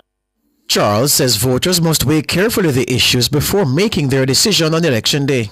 I want to speak directly to the voters who are listening to us today and still wondering who to vote for. You have a choice between the GLP bus and the PNP bus. And you have to realize that when you walk up and look inside of the PNP bus, you're looking at a man who is a drunk driver who crashed the car and there was enough time before. And when you look into the GLP bus, you're looking at a driver who you can be proud of. You're looking at a man called the most honorable Andrew Holness, who has carried us through the pandemic. You're looking at a driver who can carry you through all the different curves and channels. Pernell Charles Jr., Minister of Labour and Social Security. The PNP's Hubert Ryan Williams says he will not be distracted from his mission of becoming the next Member of Parliament for Western St. Thomas. Speaking to comrades at a party meeting in the parish on the weekend, Williams declared that he remains undaunted by the controversies surrounding him. I am like the force of nature, and only a fool fight against the force of nature. I am unstoppable. I was ordained for this, and no human being on the face of the earth can stop me from becoming the next Member of Parliament for Western St. Thomas. Me not no time for them. They're not trying to detract me, but me a scholar. Me keep my focus steadfast, so we know what they want to do. Hubert Ryan Williams, PNP caretaker for Western St. Thomas. Williams, who's also the councillor for the White Horses Division in the constituency, has been making headlines in recent weeks. He was charged with assault and obstruction earlier this month following an alleged altercation with the police in Danvers Pen in the parish. And just a few days ago, Williams was accused of squatting on government land and encouraging others to do the same. Neither Williams nor the PNP has publicly addressed the issue. The administrative, technical and ancillary staff at the University of Technology, UTech, have received their retroactive payments ahead of the start of the new school year. President of the university's Administrative Staff Association, Janet Grayson, says the workers received their long-awaited payment in full during the July month-end pay cycle. We have been paid, so it was outstanding from 2022, so we have concluded the talks. We concluded last year, and so the retroactive payment was to be made in July this year. However, we were having some delays and some unfortunate talks going around that it's likely that we would not have received the payment, but we have received the payment. We got it this month end. Janet Grayson, president of UTech's Administrative Staff Association. The workers staged a protest in February following a breakdown in the talks over what they described as the government's failure to indicate a date for the payment of their retroactive salaries.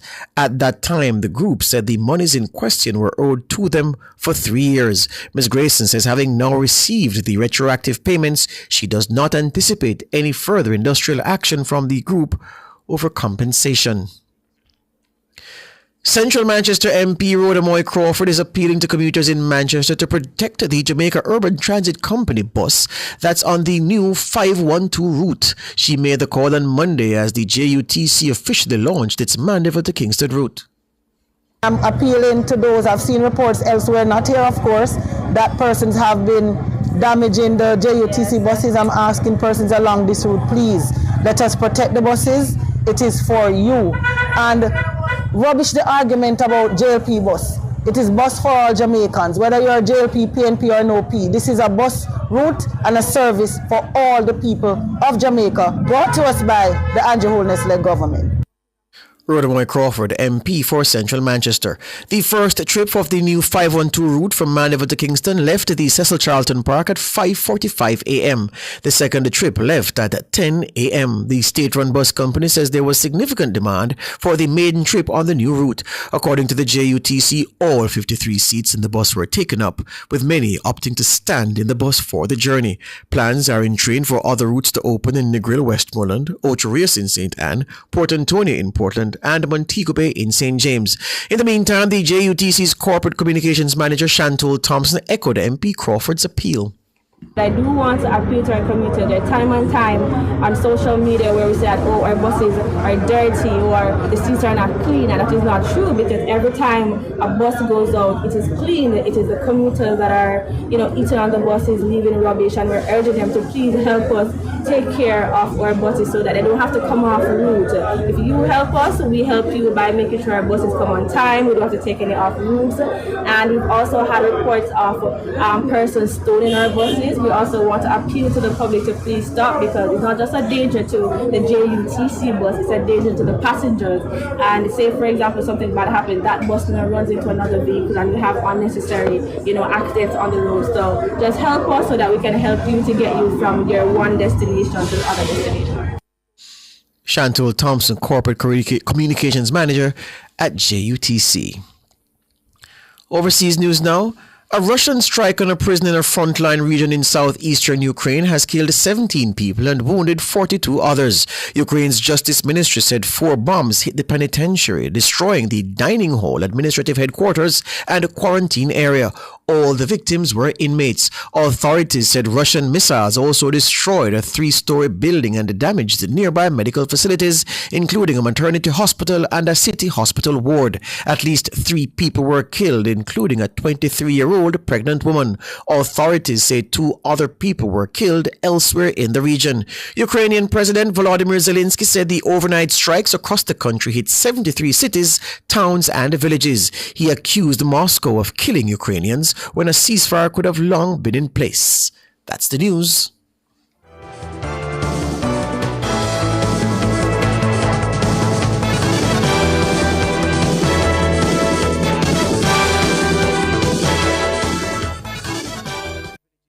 Rent or buy your hurricane supplies from Total Tools. Visit 102 Main Street, Ocho Rios, 34 Slipe Road, Kingston 5, or Lot C6, Drax Hall, St. Anne's Bay. The temperature brought to you by Total Tools Jamaica is 28 degrees Celsius in Kingston, 29 degrees Celsius in Montego Bay, 23 degrees Celsius in Mandeville. Celebrate Emancipation Day at Redemption Fest, August 1, 3 to 10 p.m. at Emancipation Park. Come revel in our heritage with Jamaican food, music, dance, a craft village, and a children's village. There will be performances by Benji Myers, Dwight Richards, Kerry Sales, the Tivoli Dance Troupe, Short Boss, Oral Lawson, Kwame McPherson, the Charlestown Maroon Drummers, and the ICTD Junkuna Band. DJ Chubby Rock. MCs Birdseye and Christopher Johnny Daly. Admission free. Redemption Fest 2025 is brought to you by the Ministry of Culture, Gender, Entertainment and Sport, the JCDC, and Emancipation Park. Plug into the sun with Peak Energy Solutions. We are your affordable provider for everything solar. Grid tie or off-grid solar P systems, solar air conditioners, panels, lithium batteries, solar supplies, and installation. Visit us at Shop 1, 3 Mosquito Valley Road, Red Hills, St. Andrew. Call 876-279-8820 or 944-0668. Or email us at peakenergysolutionsja@gmail.com. Peak Energy for everything solar.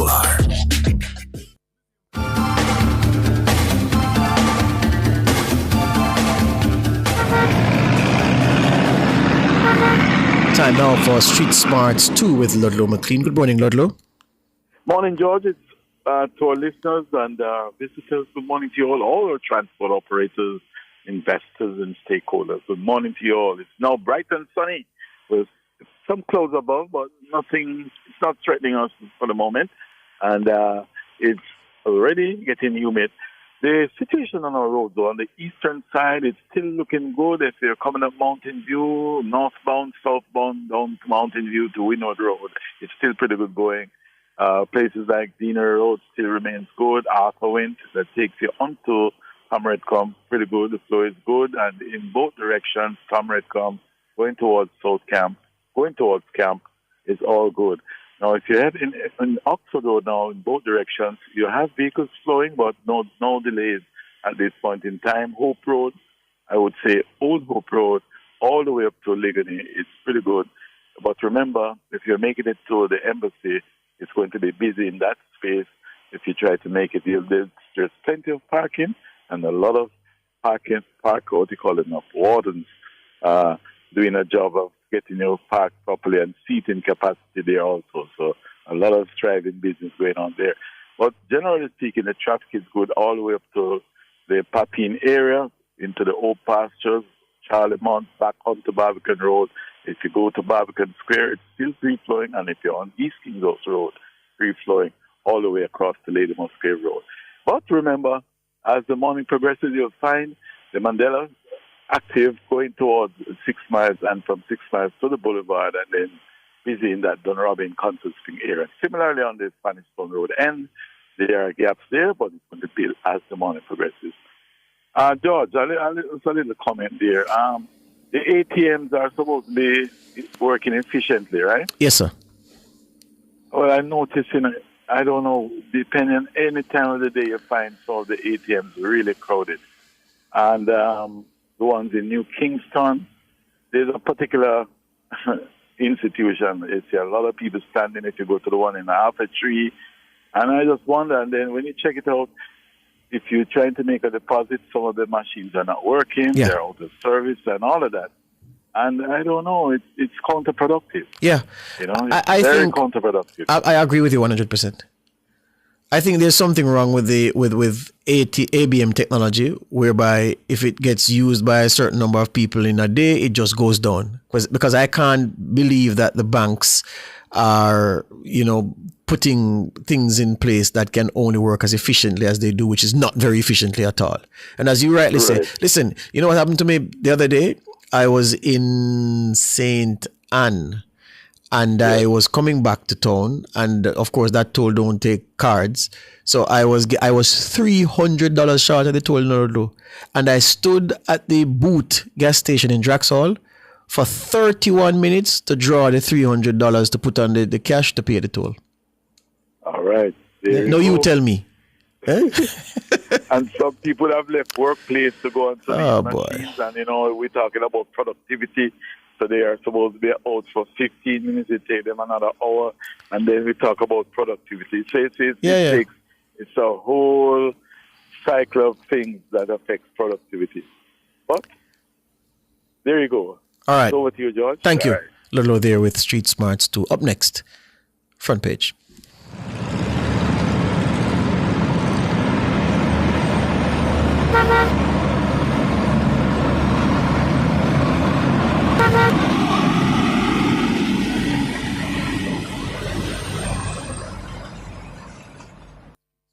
Front Page is brought to you today by ABC Electrical Sales, for a better choice in the electrical business. For all your electrical needs, visit ABC Electrical Sales. They stock a wide variety of electrical supplies, including plugs, switches, panel boards, and conduits, plus energy-saving fixtures. ABC Electrical Sales stocks brands like GE, Siemens, Philips, Cutler Hammer, and Allen Bradley. They also offer free island-wide delivery just to suit your needs. Visit them at Shop 8, Hagley Park Plaza, Kingston 10, or call 876-754-3714-5 or 876-754-3825-8. ABC Electrical Sales, for a better choice in the electrical business.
7:24 on this Tuesday morning, Tuesday, July 29, 2025. This is the front page. My name is George Davis. I'm Sandra Roden. Well, over the last few days, I personally have, my fingers are hurting for the number of messages I've had to type in response to concern about the use of buses procured, people say under the Rural School Bus Program. I say under the Rural School Bus Program because I know that the VASs bought buses out of their pocket in Portland, and those will be different from the 110 buses that we are to take delivery of for September. But they lump them all and call them Rural School Bus. Don't fight that. And they're saying that the buses are being used on the political campaign trail. And several people are saying it makes for very bad optics, one, and they're wondering if the buses bought with taxpayers' money, those that have come already, are being used in a partisan manner. Yeah? Jeremy, I just sent you a picture just now. See if you can, there's a note on it, but I don't think that will come up on the screen. But yeah. So the PNP have issued a statement on this, and they're not the only ones raising concern about it. There are members of the business community who I've been speaking to who have asked the question. So this is one of the buses. I don't know where in Jamaica this was taken, but I know it's one of the buses that is here. I don't know if this is one of the private buses that the VASs bought, or this is one of the 26 which have already come into the island under the Rural School Bus Program. But whichever way you take it, the optics aren't good. And the PNP have issued a statement, Sandre, on this issue. Yeah, and my producer has put the statement in. George, I'll read. Read it. It says, and for those listeners listening, for those viewing, this is the statement based on what the picture that you've seen, and George described the picture. Of course, as you know, there has been a school bus tour across the island.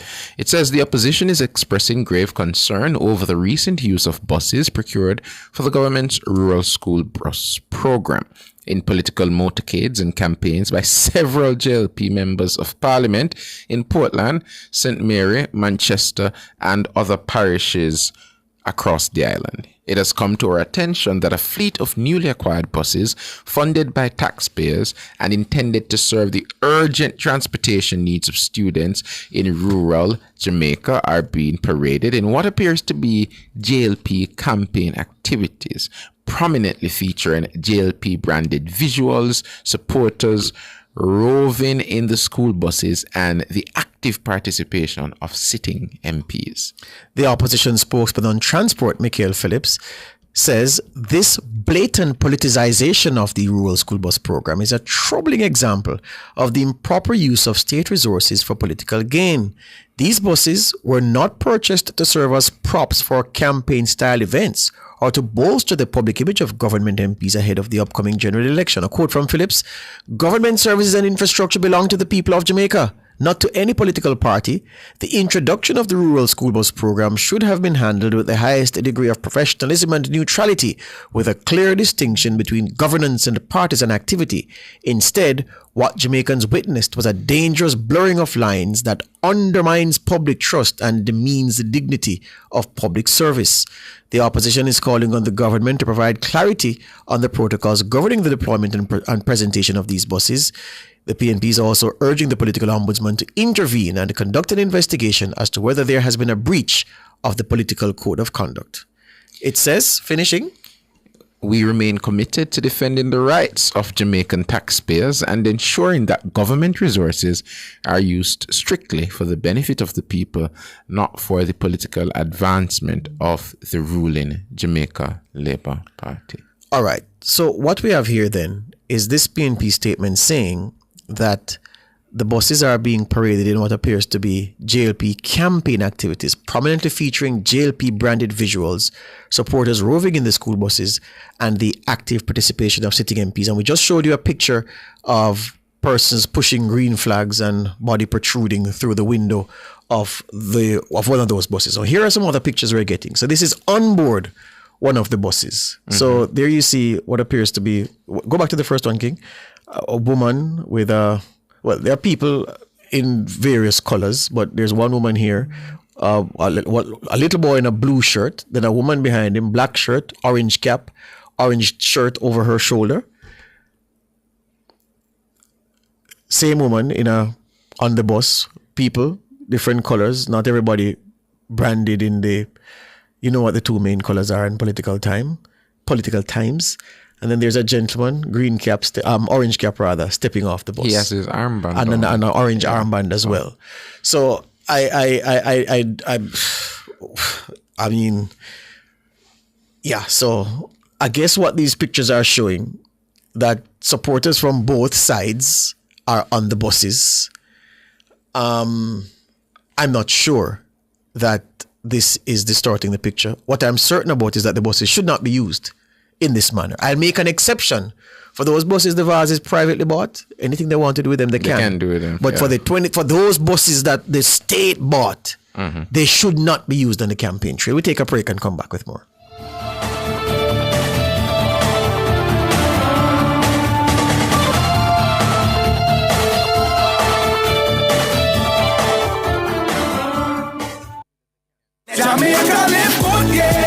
Give up every illegal gun. Call the police at 119 or Crime Stop at 311. The time by the Ministry of National Security is 7:30.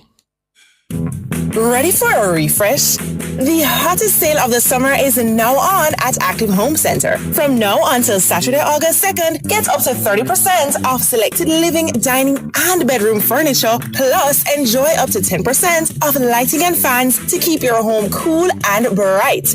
It's the summer to save big and upgrade every room. But hurry, these deals won't last. Active Home Center, more savings, more choices. Conditions apply.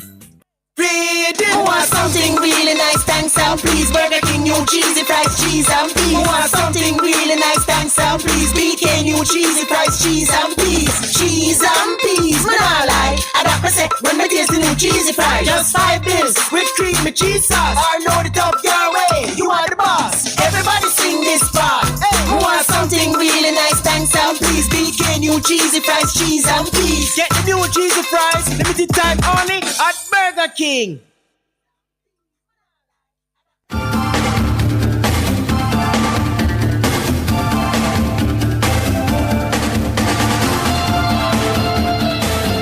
Welcome back to the front page. So if we go and reference the chat, of course, partisan considerations are attaching themselves to this issue of the buses.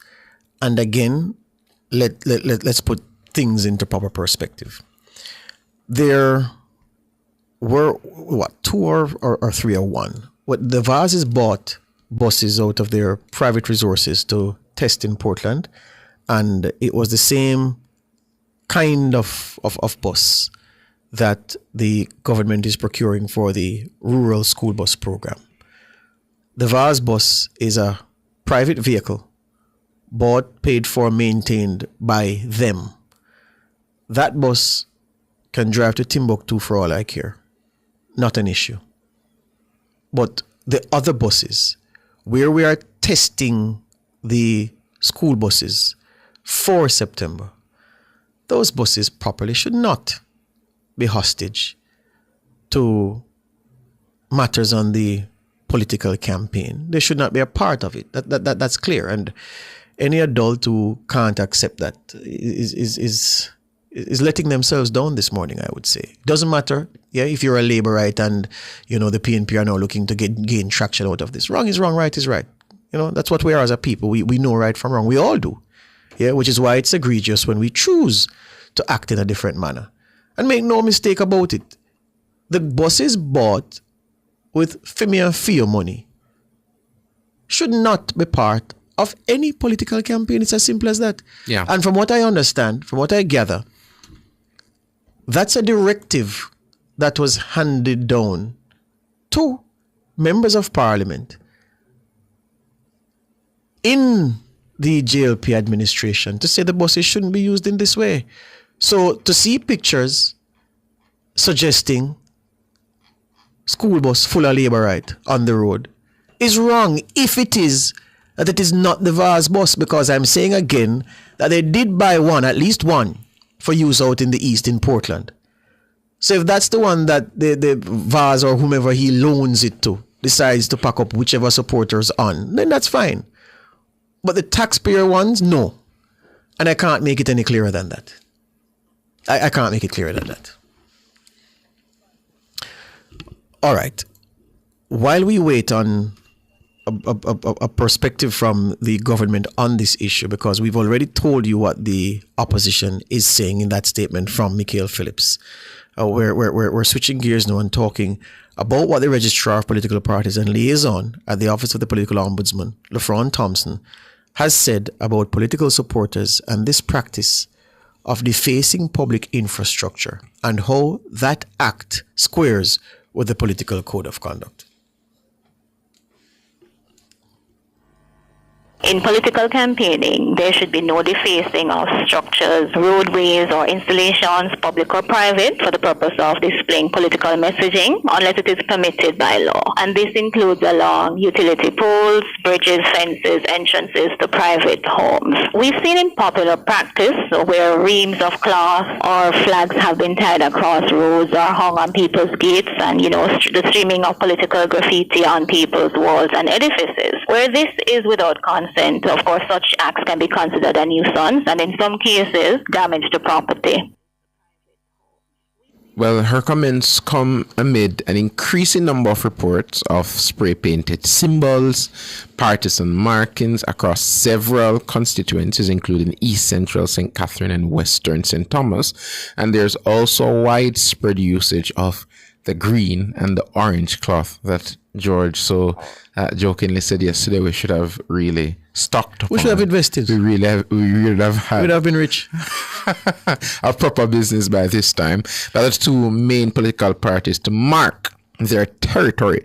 Thompson says some of the incidents being observed fall into a legal gray area.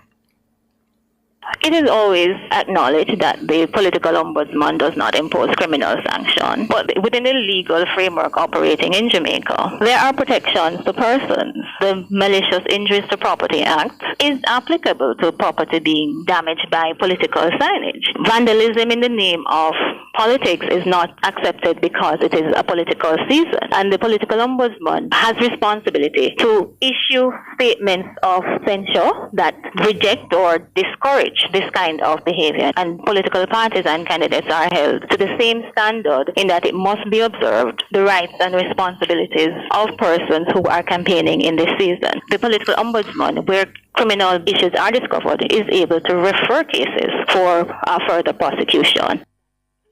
That's LaFron Thompson, Registrar of Political Parties and Liaison at the Office of the Political Ombudsman. She was speaking during Nationwide at 5 on Monday. Prime Minister Andrew Holness on Sunday, and Dr. Andrew Holness has dropped the clearest hint yet that he will soon announce the date for the country's 18th general election since universal adult suffrage in 1944. As the campaign heats up, should the Prime Minister call the elections now? Well, the other question is, does he have much of a choice, seeing that the time is indeed running out? Those are the questions we want to ask from political commentator Dr. Nadine Spence. Good morning, Dr. Spence. Good morning. How are you? Good. How are you this morning? Morning, George. I'm good. Morning. I'm good. Right. So we want to get straight into it. We heard the comments from the Prime Minister on Sunday. He sounds like he is in gear, ready to go. And any moment now, it could be today, it could be tomorrow, it could be at the twinkling of an eye, he could call the election. Do you think it's the right time, Dr. Spence? Well, it is the time. I don't know if it's the right time, but it is the time. Because so many things go into deciding what is the right time, not least of them what is happening in terms of the political back and forthing on the streets. But yeah, it is the right time. It is the right time. I mean, the Prime Minister doesn't have much time to maneuver. The elections are just about constitutionally due. So yeah, it's the right time. Yeah, but we've heard the comments based on how the Constitution is set up here is about, I think, 3 months after that. So it runs. We saw something come out a couple weeks ago about December, September into December as a window where the Prime Minister can call the election. Should he wait it out, or should he go ahead, seeing that we're inching closer and closer to the opening of school in September? I mean, as you rightfully said there are so many things you hinted at in terms of, do you want to keep people campaigning for too long? Do you want to have these tensions being navigated for too long? You don't know what is likely to happen. You remember Jamaica, I said on this program already, George, you tell me, say you never see no hint of it at the time, but Jamaica has a history. True. That can be problematic when it comes on to elections. And there are some Jamaicans who are wary of this history, and there are some Jamaicans who go right back to that kind of behavior because that is what they were comfortable with at the time. Or there are some Jamaicans who are unaware of the extent of the maladies of our past and seem hell-bent on repeating them.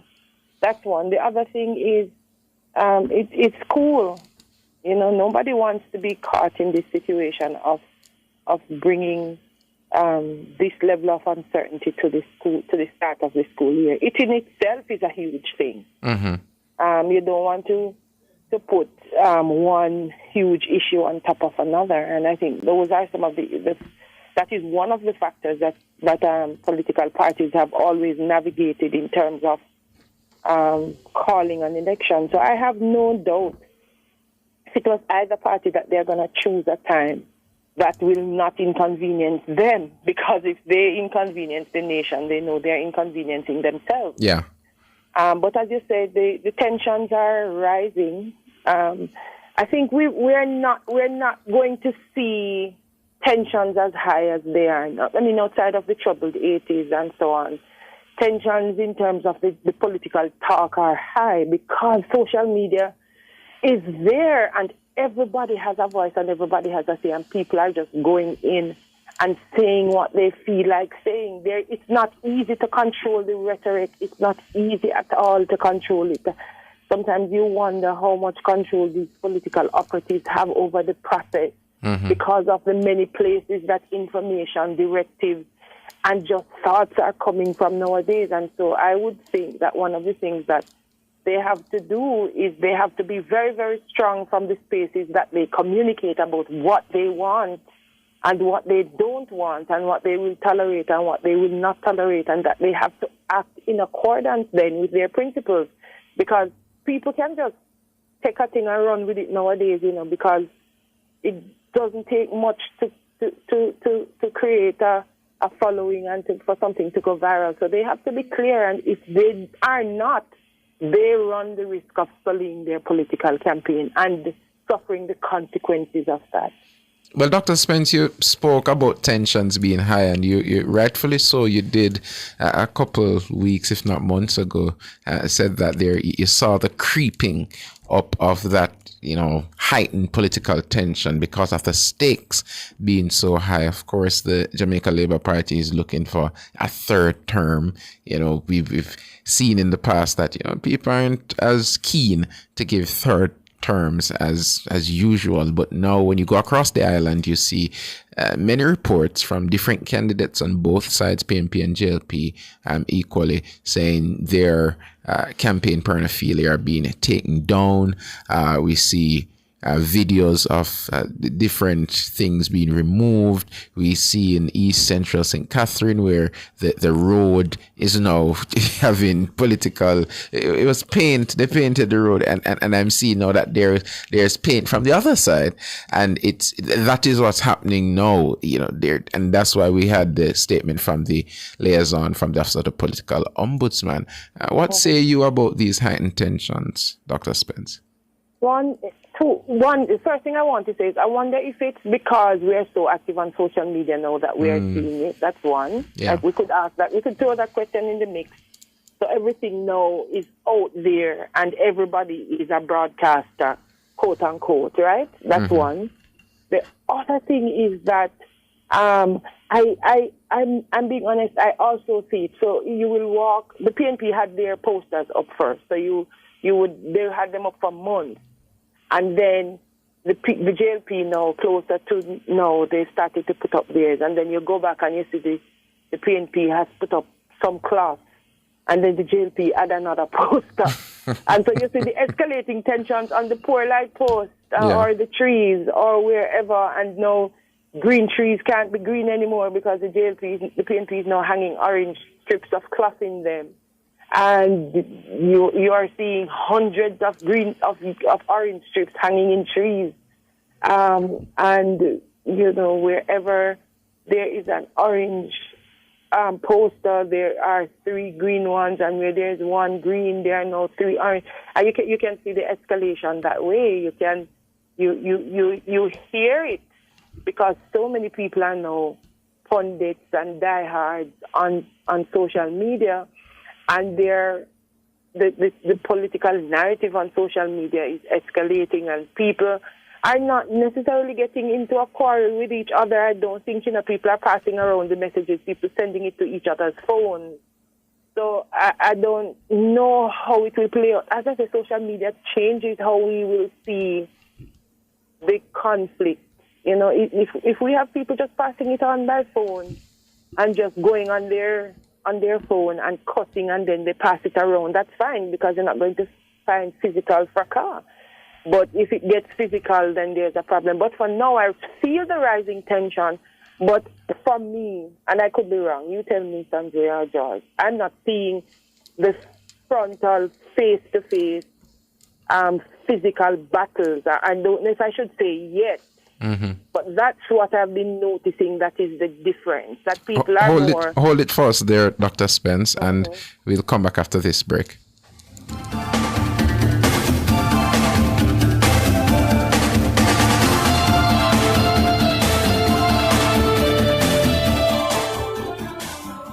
You're listening to Nationwide 90 FM. The time is... It's 7:46. At Hawkeye, our mission is to deliver cutting-edge security solutions to help you keep track of the things you value most. The temperature by Hawkeye is... It's 29 degrees Celsius in Kingston, 28 degrees Celsius in Montego Bay, 23 degrees Celsius in Mandeville. Spring into style with Unique Living. Upgrade your home with our extensive range of products. Get sleek shower panels, stylish vanities, LED and non-LED mirrors, plus kitchen sinks, closet solutions, ceiling fans, and more. Available in various finishes and sizes. Visit shop number 6, 30 Dunrobin Avenue, Kingston 10. Call 876-755-3661 or visit our website at www.uniquelivingja.com. Don't wait to spring into style with Unique Living. Dr.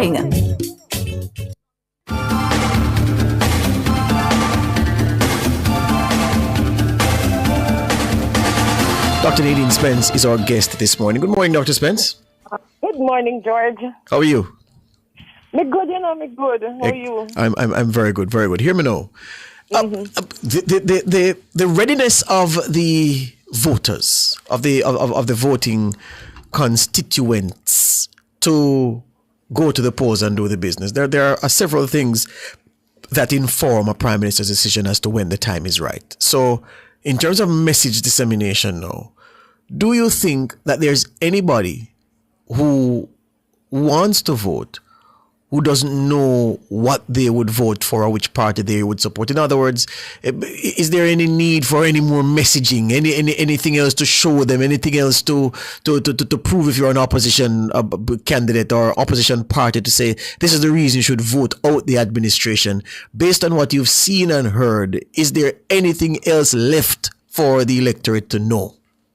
No, I mean, I think the parties know that Jamaicans have a particular way about them. Jamaicans they want you force upon them. You know that expression there? Yes.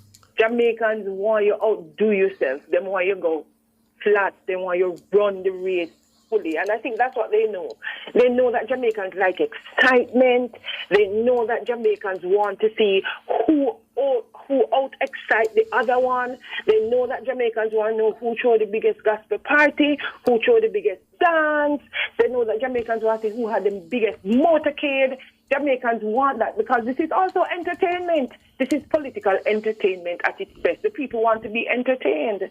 And so, and not only that, it's also bragging rights. You know this, George. Mm-hmm. It's to see who had the most cars in the thing, because those are some of the things that will fire up the platform, whether it's announced in Halfway Tree or Montego Bay or whatever. There are some stripes that you need to have behind your name. So I think that our political culture is one of a kind of performance that dictates that there are certain boxes that need to be checked before a political party feels comfortable. It's not so much about the messaging, I think, as it is about some markers that need to be ticked off. And also, I think that, I think if COVID hadn't happened and this government didn't push back its agenda, I think its agenda of ribbon cutting and groundbreaking by a year, some of these things that we're seeing unfold would have perhaps happened a year or are happening now, would be petering off now. But I think because that happened, it kind of set the government agenda back a bit. So we see a raft of things unfolding. Community centers being open, police stations, health centers, hospitals, all kinds of things happening. And I think that COVID must have pushed some of them back so that they're coming in right at the time. This is just my summation. Just looking at how things unfolding. Yes. And so if COVID hadn't happened, these things would have perhaps happened already. And so the government would have been walking into our election feeling better on its deliverables, but I think it has these things in train and it wants to get them off so that those are the precursors that I think the government feels that it needs to fulfill before it calls an election. And I know, based on your work, you are very much close to a lot of young people, some people who would be voting for the first time. And there is this element of youngsters saying, well, for what they know for much of their lives has been a JLP administration over the last 9 years, since 2016, those who are 20 now or those who are 18, yeah? And they say, well, what if the other party, the PNP, the other big one, what if things can be better under their leadership, notwithstanding what they see as progress under the JLP administration? Is that a real thing you believe going into this election? I think that was a thing a year ago around the start of the academic year last year when I was having conversations with young women then, with the students then about politics and what was unfolding. I think that was the conversation then, to be honest, and before. I think since then, it has changed. It has changed a lot then. But what is happening is people are not holding on to anything. Too many things are emerging. And as I tell you, it's become entertainment. But so when my young people come in every day, what is trending on social media is what they're talking about. And who followed up or who said something that was shocking and then tracking things that are said and putting them together and the narrative and people, they're getting a good... Trust me, my young people are getting a good laugh out of it. They're not going to vote in a George. They won't? Because, no, you see, one of the things that happened, I'm dealing with young people anywhere from 19 to about 24. Yes, right? And that's why I put it to you, because I know you are. So go ahead with that narrative. I want to hear. No, because nobody made sure that they had an ID to vote. So even though some of them know, I said, boy, I feel like I would have voted. It heat up, it feel nice. Because Jamaicans like entertainment. Yes. It's a big dance. Yes. A lot of them never took up their census. What do you call it? A lot of them got enumerated. Yeah. Yes. They were not enumerated. So nowadays, when I have been engaging the electoral office the last couple of days, because my ID had my name spelled wrong from the get-go. So I decided this time to change it. So every time they say, where are you going, Dr. Spence? What are you doing? Then I'm going to change my ID. Are you enumerated? No. Why? Never think about it at the time. And when I turned 18, and nobody convinced this generation of voters to go out and be enumerated. I don't know how many new voters are on the list, but the ones I'm around, very few of them are on the list. And the ones who are like, I don't know. I don't know. They still are reticent. Yeah, and these are the younger ones. Yes. The ones that are 22, 23. They don't know yet. There is nothing that some of them know. Some of them who come from strong political families know. The ones who feel like they're not from strong political families, they feel as if they don't know. But most of them, George, cannot vote because they're not on the voter list. There was a time when you would be told stories, and certainly the men and women I worked with coming up through the years at various organizations would talk about the political activism on, for instance, say the Mona campus, and how even if you, because you made a very good observation just now about the children who were from strong political families knowing what the politics was about and perhaps having an idea of what they'd support, whether they go with the family line or they go against the family line. But outside of those children, there would be people who, because of the strong political activism on campus, people meeting in groups and talking, lecturers who were ideologues for one or the other political party, something you couldn't escape. And so you felt as if you owed it to yourself to exercise your franchise at election time. Has that culture changed sufficient to cause so many of the youngsters you know and come across and work with to not bother to not bothering to have enumerated when the time was right? Yeah, and this because you see there are several things you highlighted there. The people on campus who would engage them in political conversations are not doing that. Or I don't know if we have those people on campus anymore. I think among academics and among people who of the intelligence, there's a heavy sense of political cynicism. And the people who are on campus now, who are lecturers and so on, are mostly below 50. And I don't think that we engage the generation born in the 90s. We didn't engage the millennials about politics. We never taught them politics. The message they got was that Jamaican politics is nasty and vicious, and you need to stay out of it. One of my resident advisors the other day, when I was asking them, are you guys going to vote? And all told me no. And I said, oh, she said, you vote, Dr. Spencer? And I said, yeah, man, I vote. I vote. And if I wasn't going to vote, I'd have to be involved in the political process somehow, because I'm that kind of person. And she said, why would you vote? And I looked at her and I said, why wouldn't I? Aren't you? She said, no.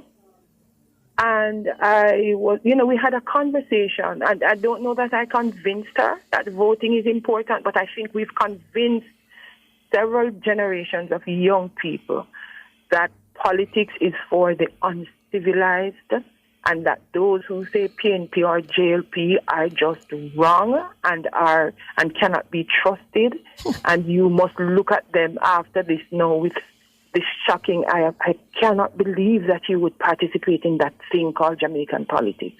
So that has been very successful on our young people. Yeah, so hold on, let me get something straight. You get the impression that one time, that there was a time gone when it was commendable for you to have some proximity to the political process. But are you saying that no, it is cool to ignore and stay as far away from politics as possible?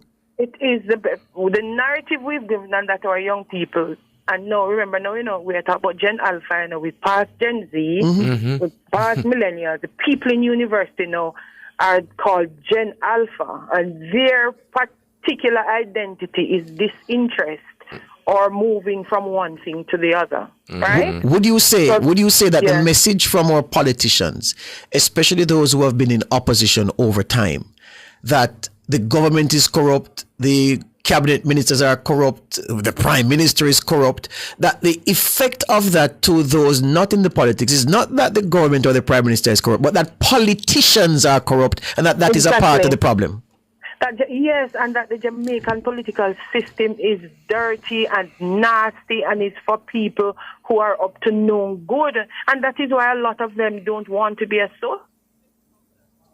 Just last week, I don't know if you know, the past president of the Guild was on a political platform. Yes, I saw and another young lady who ran for a political office on the Guild, who was very active, around me and the young people that I work with. And when they saw them, a number of them came to my office in shock. How could they? And I said, but why? I mean, they're young people who have political interest.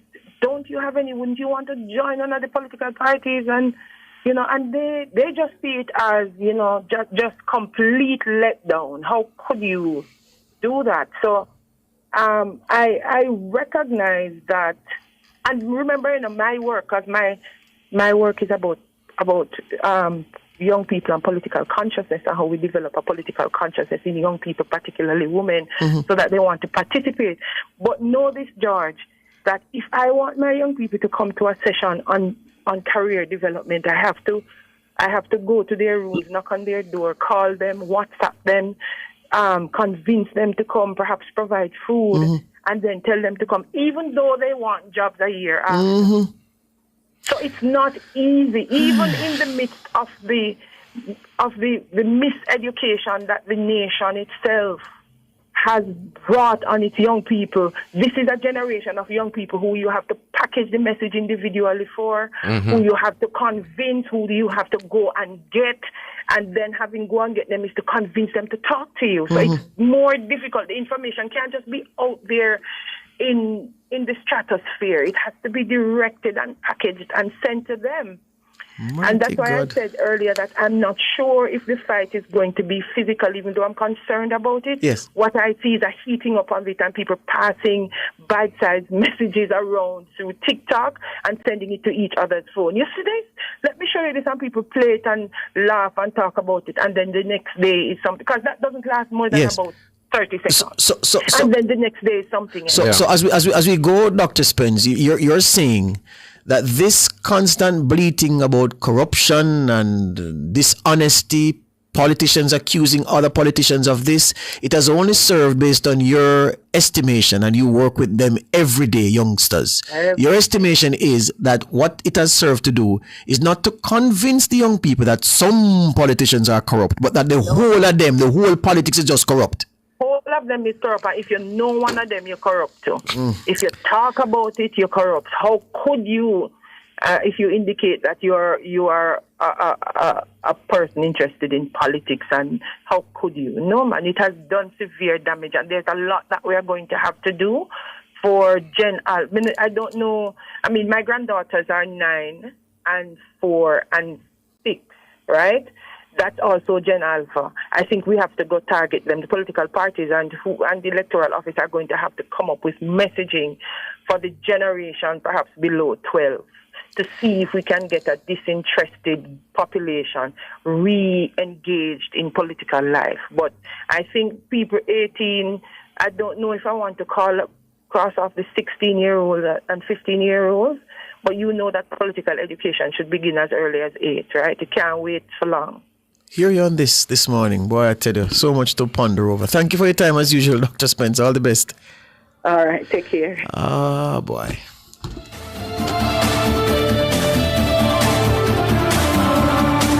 Front Page was brought to you today by ABC Electrical Sales. For a better choice in the electrical business.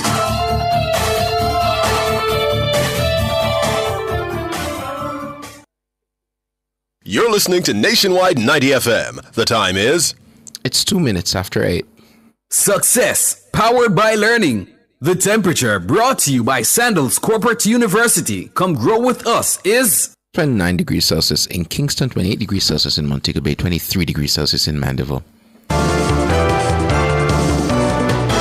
From the mountainside to seaside, countryside to townside, inside and outside, it's across Jamaica this morning.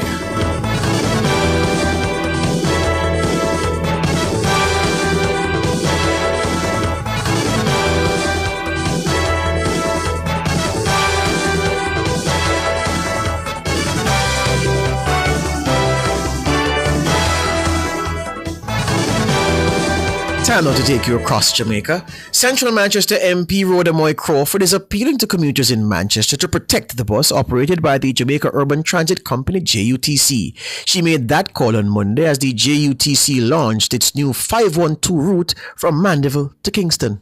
I'm appealing to those, I've seen reports elsewhere, not here of course, that persons have been damaging the JUTC buses. I'm asking persons along this route, please, let us protect the buses. It is for you. And rubbish the argument about JLP bus. It is bus for all Jamaicans, whether you're JLP, PNP or no P. This is a bus route and a service for all the people of Jamaica, brought to us by the Andrew Holness-led government. Rhoda Moy Crawford, MP for Central Manchester. PNP caretaker for South St. James, Nikisha Burchell, says she'll be unseating MP Homer Davis at the next general election. She was speaking at a PNP meeting in the parish on Sunday night. That same man has nothing that he has delivered. He promised that within his first 90 days, he would bring water, come a South St. James, and no get water. I'm 5'3", Nikisha Burchell, and I am gonna send home Homer. Step aside now. A woman wants to take over. They are running this race on money. Who them don't buy washing machine, TV, computer, black tank, fertilizer, who no make yet. But PNP no frightened for money. We used to money. I will not be running this race on money power. I am running this race on love power. Burchell, PNP caretaker for South St. James. Ms. Burchell is seeking to become the first female MP in the history of the constituency. A Westmoreland man is facing a charge of robbery with aggravation and using a firearm to commit a felony following an incident at the Negril fishing village in the parish. Charged is 33-year-old Odean Brown, a bike taxi operator of Tank Hill in Negril. Reports from the Negril police are that Brown pounced upon another man at about 2 p.m. on July 14. He reportedly approached the man with a firearm and robbed him of his Samsung Galaxy A14, valued at $42,000, along with $50,000 in cash. Brown was arrested and taken into custody and charged on Sunday, July 27. That's it for Across Jamaica.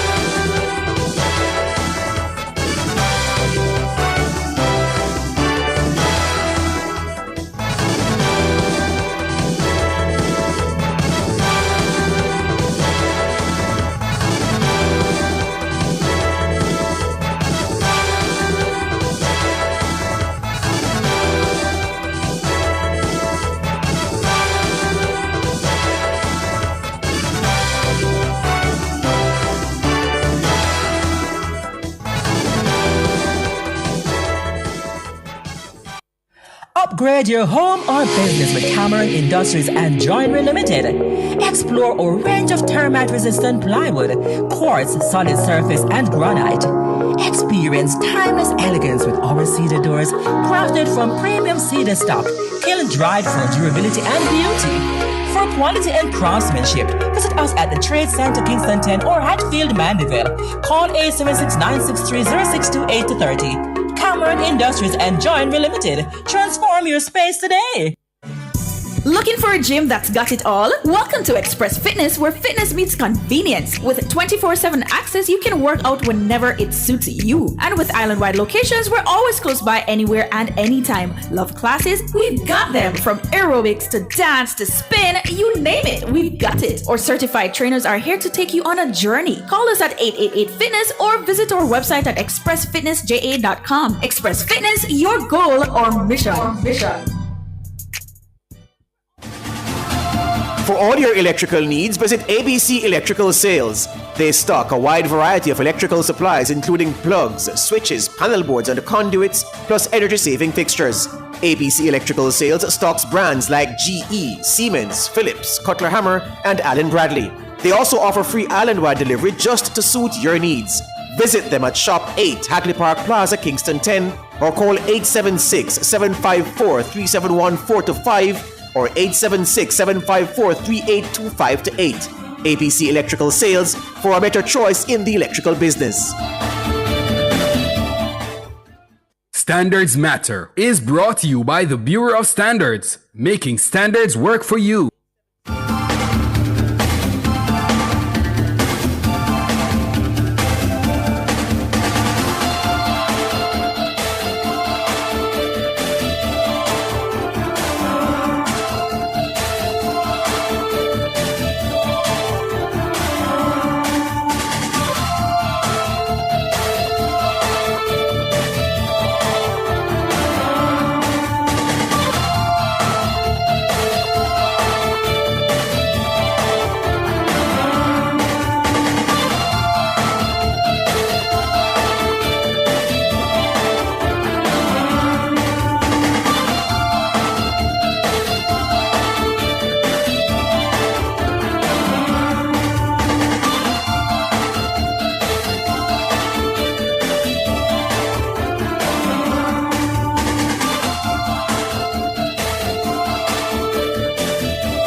8:09 on this Tuesday morning. 8:09 on this Tuesday morning. It's time for Standards Matter, brought to you by the Bureau of Standards Jamaica, BSJ. It's part of their mission to educate and empower the Jamaican business community and the public on how standards can be used. And today we are looking at the work of the chemistry branch of the BSJ. I'm being joined by the manager of said branch, Dr. Rayleigh Dunkley. Good morning, Dr. Dunkley. Good morning. How you do? I am well. That is good. You're always good and well in chemistry this morning, eh? Funny story, but yes, we're good. We're doing well. All right, cool. All right. So the chemistry branch at the Bureau of Standards Jamaica, what are those key services you provide, and which industries are most dependent on you? All right. So the chemistry department services a wide range of industries. The chemistry branch is comprised of 4 distinct units. That's industrial unit, food unit, fuel unit, and pharmaceutical. So as the name suggests, we service for industrial, we service environmental samples, cement, steel testing, and foods. Every new product that you see on the market more than likely would have passed through the Bureau of Standards. That's on the shelves at least. For pharmaceutical, our DPH creams or lotions or we test for the active ingredients and ensure that the right concentration of them are in the products that we utilize. And then, of course, the fuel testing unit, we look at, the gas, the diesel fuels that we utilize in our vehicles. Mm-hmm. Imagine a situation, Dr. Dunkley, where there was no chemistry branch at the BSJ. What impact would that have on food production, agriculture, and, say, manufacturing? To be honest, I think it'll come to a grinding halt. There are private labs that do offer some amount of testing, but I will challenge to say that the chemistry branch of the Bureau incorporates all of the laboratories that are, well, at least inside of our country. I think we would have the broadest scope of testing. Yes. Also, because we're a government entity, our prices are really competitive. Yes. We service a lot of MSMEs, and I can say that an MSME would not be able to access the type of money that would be needed to get their companies launched in terms of testing. Also, our testing would be against a standard which facilitates trade. So, MSME is getting a high quality standard of testing and receive results that can be utilized and accepted anywhere worldwide. So, literally, if we didn't exist, the market would come to a screeching halt. Yeah, and those people listening to us not recognizing how important the chemistry branch at the Bureau of Standards is to their own protection. So speak to it from the perspective of consumer protection for me, the existence of your branch. All right. So a lot of products have the potential to have hazardous materials. So, well, for instance, for water testing, potable water, so that's your drinking water, we have the capability to test for heavy metals in water. So these are metals like, your mercury, your arsenic, your chromium. I'm not saying that we have an issue. That's not what I'm saying. I'm just saying if there were potentially an issue, we'd be able to detect it. And that these metals in very small concentrations have a very large impact on people who consume it. So it is necessary for us to be able to test for these things, and we do have the capability to test for these things. Also, there are products that would have like toxins. So like ackee, canned ackee would have hypoglycin in there, while Jamaicans inherently would have a high tolerance to this toxin. It is still it's still important for us to screen, to check, to see that there's no excessive levels of hypoglycemia in the products that we consume. I imagine that in your lab, so I'm imagining your laboratory, Dr. Dunkley, men and women in safety glasses, safety shoes, white lab coats, putting things in conical flasks, shaking, holding it up to the light. That's much too much sure that's the problem. So here's the thing though. Among the most in-demand tests covered by the team in your lab daily, what are some of those? So that'll be a nutritional suite of testing. So we do the full testing for nutritional facts panel. So that's the little, facts panel that you see on the back of your products on the label. Yes. So we're able to tell you, what the protein, the fats, the moisture, the carbohydrates, the important metals in there for our product. So I keep mentioning MSMEs because in Jamaica, a lot of our MSMEs focus on food products. So they need these nutrition facts panel to go on their labels, and a lot of them export. So it's a mandatory criteria for them. So we ensure, so that would be the most requested test coming out of my lab. So the whole nutritional suite of testing. Yeah. Let me ask you, what happens, for instance, Dr. Dunkley, if you see, like sometimes we'll pick up a story from our international counterparts to say that the US FDA has banned food dye red 53, just making up one at random, red dye, red 53. And someone said, but there was a brand of cheese tricks like snack on the shelf that I swear I see red 53 in it.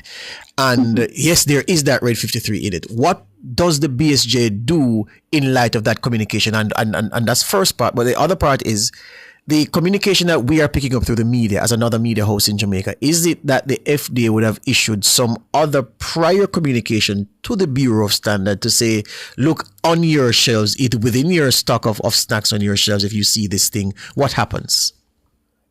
All right, so a couple of things. With the FDA, they would be concerned about their market. So if they ban something in their market, it doesn't necessarily mean that Jamaica will ban the same product within its own market. Oh.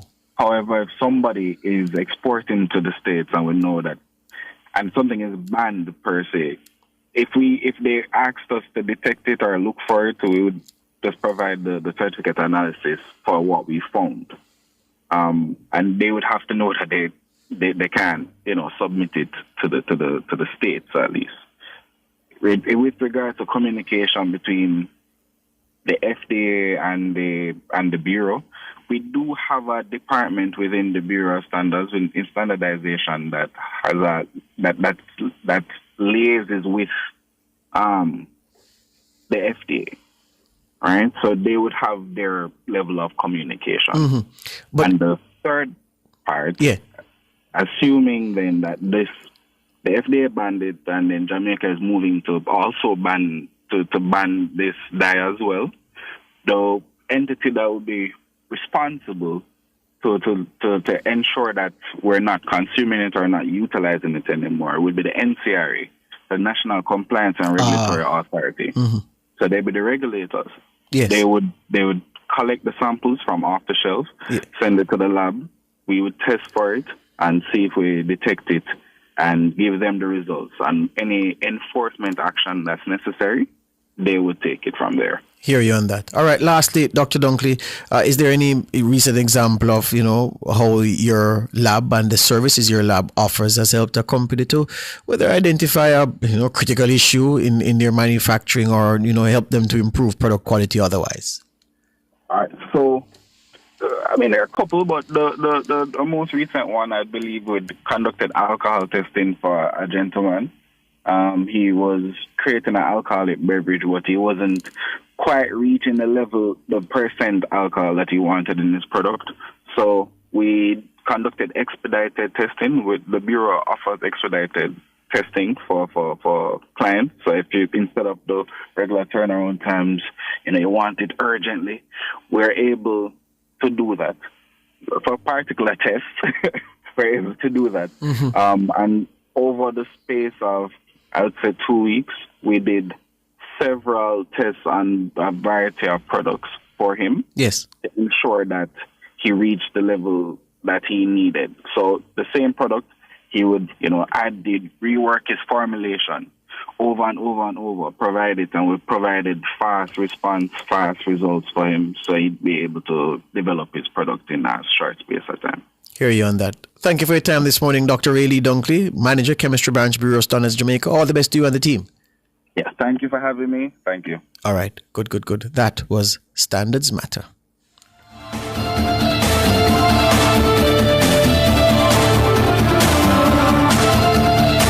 Standards Matter was brought to you by the Bureau of Standards, making standards work for you.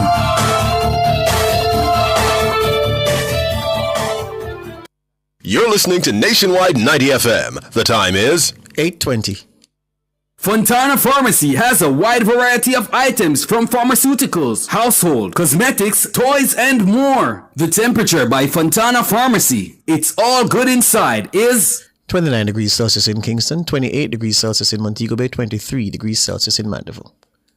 Celebrate Emancipation Day at Redemption Fest, August 1, 3 to 10 p.m. at Emancipation Park. Come revel in our heritage with Jamaican food, music, dance, a craft village, and a children's village. There will be performances by Benji Myers, Dwight Richards, Kerry Sales, the Tivoli Dance Troupe, Short Boss, Oral Lawson, Kwame McPherson, the Charlestown Maroon Drummers, and the ICTD Junkanoo Band. DJ Chubby Rock, MCs Birdseye and Christopher Johnny Daly. Admission free. Redemption Fest 2025 is brought to you by the Ministry of Culture, Gender, Entertainment and Sport, the JCDC, and Emancipation Park. Data Protection Matters is brought to you by Design Privacy. We help you comply and build trust.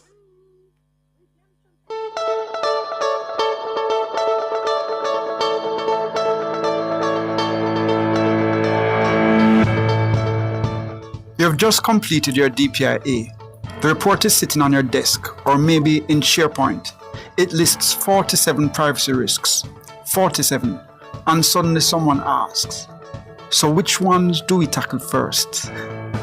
And you get that sinking feeling because you don't know the answer. You're not alone. This is Data Protection Matters, powered by Design Privacy, and I'm your host, Chuko Emeka Cameron.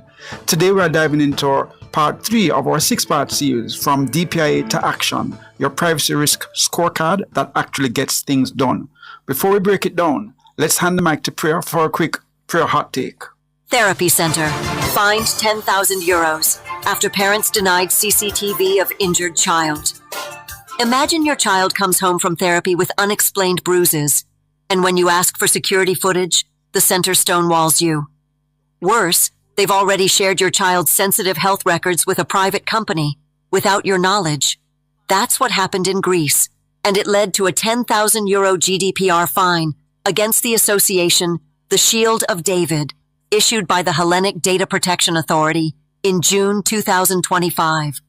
Here's the story. 2 parents submitted a legal request to access CCTV footage from areas where their autistic child was being treated, trying to understand how he came home with visible scratches and bruises. The center refused. They claimed employees didn't consent to appear in the footage and that recordings auto-delete after 48 hours. But here's the twist. The center later used similar footage in court, proving it had access to material it claimed was erased.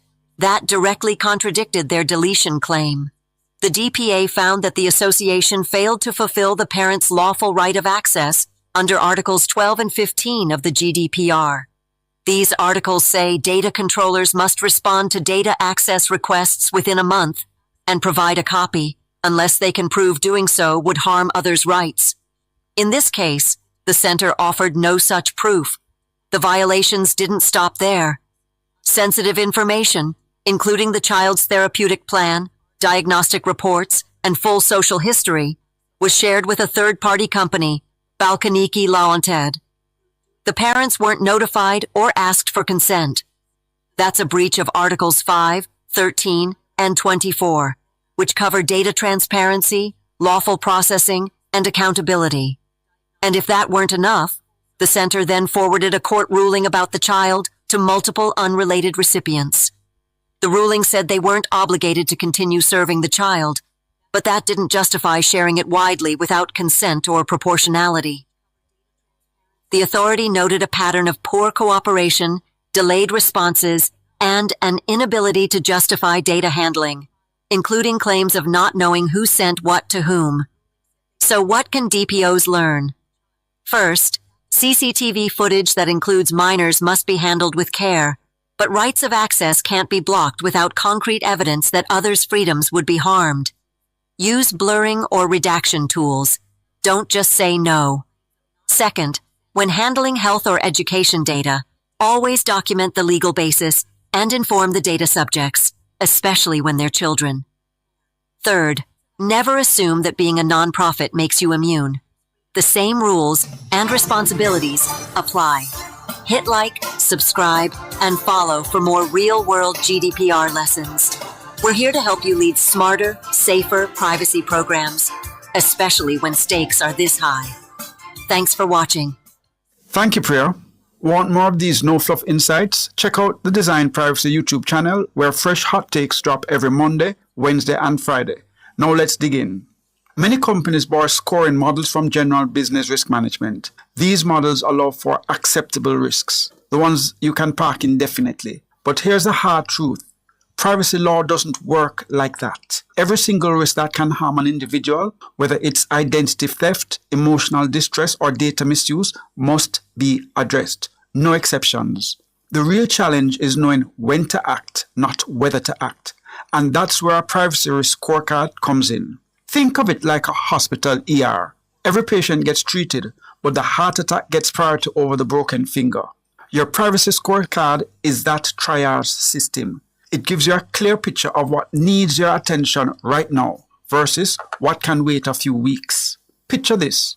You're looking at a list of risks, and instead of feeling overwhelmed, you can immediately see which ones are screaming urgent and which ones are saying, handle me next month. When you use this system, your team knows exactly what matters today. Your executives see progress and compliance stop feeling like chaos. Let me share a quick story. A Jamaican company believed their test server was harmless. It's just dummy data, the IT team insisted. But when we looked closer at their 46 identified risks, this one server stood out like a red flag in a snowstorm. Why? First, too many people had access to it. Contractors, temporary staff, even some people who had left the company months ago but still had login credentials. Second, and this was the kicker, mixed in with all that dummy data were real credit card numbers from actual customers. This just wasn't a test server anymore. It was a data breach waiting to happen. Within 24 hours, the server was secured, logs were documented, and a major breach was prevented. The takeaway? Those so-called low-priority risks can be ticking time bombs. Here's how you can start thinking about this without getting lost in complicated formulas. First, ask yourself, how likely is this to actually happen? Think of it like predicting rain. Is it probably going to happen, like storm clouds building? Is it could happen, like a few clouds in the sky? Or is it probably not, like clear blue skies? For that laptop theft example, it's could happen. Laptops get stolen sometimes, but it's not an everyday thing. Next, ask, if this did happen, how badly would it hurt real people? Would someone lose their life savings? Would they spend years rebuilding their credit? Would they just need to change their password? For customer data getting exposed, that's serious harm. People could face financial damage that takes months or years to fix. Finally, combine your gut feelings. If something is very likely to happen and would cause serious harm, that's your drop everything and fix now category. If it's somewhat likely but wouldn't cause major damage, that's your handle this in the next few weeks pile. If it is unlikely and wouldn't cause severe harm, that's your we'll get to this in a couple of months group. You're not ignoring anything, you're just being smart about timing. We've seen this mindset across industries. Small issues can wait, but regulators think differently. The UK ICO fined a health startup £65,000 partly because it didn't address what they dismissed as minor privacy issues. Bottom line, ignoring lower priority items today leads to big disasters tomorrow. Here's how to make your risk scorecard work in the real world. Think in time buckets. Some things need fixing this week. Others can wait until next month. Some can be scheduled for next quarter. The key is being intentional about when. Make someone responsible. Every risk needs a name attached to it. Not the IT team or marketing. Actual people who can be asked, how is that fix coming along? Set check-in dates. Even things you're handling later needs dates when you look at them again, because later has a way of becoming never if you're not careful. The goal isn't perfection. The goal is consistent, visible action. Quick reminder, our live webinar on June 24 is your chance to see this in action. It is called You Just Completed Your DPIA, Now What? We'll walk you through the full scoring system, share real-world examples, and give you our ready-to-use the Privacy Risk Scorecard template, all free. Reserve your spot now at designprivacy.io and bring your questions to the live Q&A. What's next? With this scorecard approach, you're no longer guessing. You have a clear action plan that your team can follow and your executives can trust. But how do you track dozens of risks without losing focus? That's coming up in part 4 of our series. Today we learned why every privacy risk matters, how to prioritize using common sense instead of complex formulas, and why even minors need a plan. This is Data Protection Matters, powered by Design Privacy. I am Chuka Emeka Cameron. See you on Thursday. Until then, stay sharp, stay compliant, and stay ready.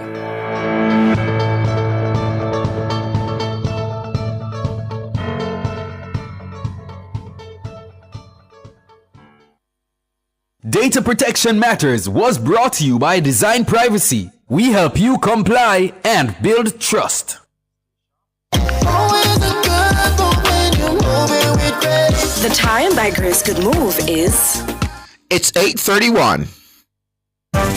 Need reliable security for your business? Dual Protective Security is the perfect choice, providing round-the-clock security solutions and customer support. Our security experts will work with you to create customized solutions that fit your needs and budget. Contact us today and enjoy the peace of mind you deserve with their unbeatable security services. Dual Protective Security. Call 876-676-6987 or 876-415-4564.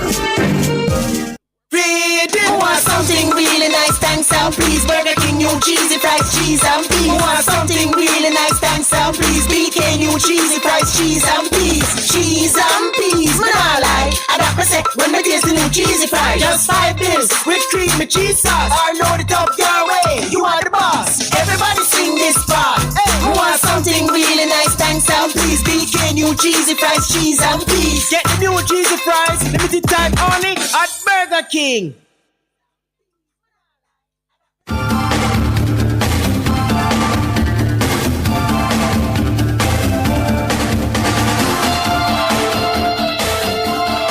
We're back with you nationwide this morning. It is time for our studio lines to be open. 630-937-124, 630-937-124, and 618-8255. So it's 630-937-124 and 618-8255. We're accepting calls this morning. And do we have our first caller? I surmise that Carl is on the line. Good morning, Carl.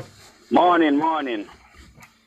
I am saying to all teachers today, this morning, that none of them must step inside a polling station and vote for PMP. Damian Crawford said he wants to extend all week to 10 hours per week if you work it up by 2 hours per day. See what I am asking Damian Crawford if him have a help at his home. And you have teachers that come from St. Mary to teach at school in a corporate area in Kingston. What time do Damian Crawford think those teachers left their yard? I am very happy that this is one of the policy that the PMP is now putting out. one of them policy which they claim to say can't come out until election come. But this one slip out of Damien Crawford mouth. Cause this is like a person which have no head. How could you extend a school hour for a teacher in this stupid way? This is a stupid idea Damien Crawford come with. When school over 2:30, and if you put 2 more hours on it will land them at 4:30. And 4:30 by the time to get a vehicle and to move. Anyway, in a corporate area, even done by me a pen there now. What time would a teacher get home to look about a kid, his husband food or his wife food or whatsoever? To get a full rest, to get up by 3:30, 3 o'clock, to get ready, to get off the hill. Up in Chapelton to get down to Maypen, where I'm a teacher at Old Harbour or Spanish on I want to do a school. And of Damien Crawford did put that into consideration. So Mr. Carl, it can't work. That is a rubbish, George. That is a foolishness. Mm-hmm. All right. And before you run, George. Yes. Before you run, we can't left everything. George, did you hear one passed out in a St. Thomas with a man without a age paper turn up and hear foolishness about coffee and how him are going to make house flood out, how him are put in water and all kind of rubbish last night? I didn't hear. Play it this morning. Oh, yeah. You mean Hubert Williams are talking? Why? George, may I ask you something, George? Because when me did grow up and I come up as a young man, we used to hear that PMP have the brightest set of people. What is happening, George? Trouble, you want to put me in there. But it's all right. What's your verdict on it, though? Is that so? George? Yes. This is a stupid man that even belongs in our church with him I preach. All right, sir. You've spoken this morning. That's one of the things why a lot of people not going to church. Yes. Because of these, because so-called jump up, when you call them jump up pastor. Yes. Jump up. All right, sir. People are backing away from church because of these little people them. All right, Uncle Carl. I am happy because that's not able to beat James Roberts. I tell you that James Roberts not get beaten. I tell you, all the years, me a little politics and James Roberts out there. Me always hear that James will get beaten. Yeah. And James can't get beaten. Anyhow, I see Mr. Barneswell and his supporters, them put a flag all the way from Salt River Road all the way. I must see Bush, I go watch them. Because what happened, Mr. Barneswell? Please remember, but you don't have money like a Sutherland. And Sutherland did have the PMP to all cloth, them wrap around almost every light post in a southeast Clarendon. And me remember when me book her up in a plaza at Langsell Park, me tell her one Saturday night, so Miss Duncan, you're wasting your time against me. You can't beat Purnell. And she will. Barnesville not have a dollar for even turn up to Purnell charge. All right, sir. Money too small. All right, so you keep beating Cian Barnesville with this money thing, you know, easy now. All right, sir. You don't have no money. You don't have no money. Barnesville don't have no money. Barnesville Pajero, Barnesville SUV, knock up and down like all time fun. All right, sir. No money. Leave the man's vehicle alone. All right. Thank you this morning, Carl. Barnesville don't have no money if you turn up against Purnell. Thank you this morning. Thank you, Carl. Faithful, you're on the line. Morning. Good morning, Sandra. Good morning, John. Morning, sir. Your guest this morning, Miss Spence. Yes. I think she's so correct. Dr. Spence. Yeah, Nadine Spence. Yes, sir. Yeah. I think she's correct. I mean, I think the politicians are us, and I think the politicians need to take a whole lot of blame for it. I've always said it. Yeah, because they allow them to speak in that position, in the sense. Take for example, they don't stand for themselves.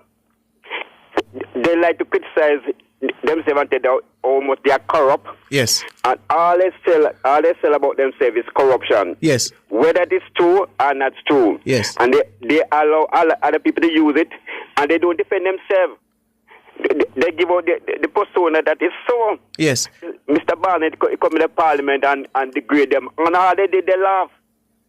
So what do they expect other people think of them? You mean not Mr. Barnett? You mean Mr. the retired Justice Panton? Yeah, what did I say? 50 seconds. Barnett, you said, yes. Yeah. Yes. So what do they expect? What do we expect to happen? Yeah.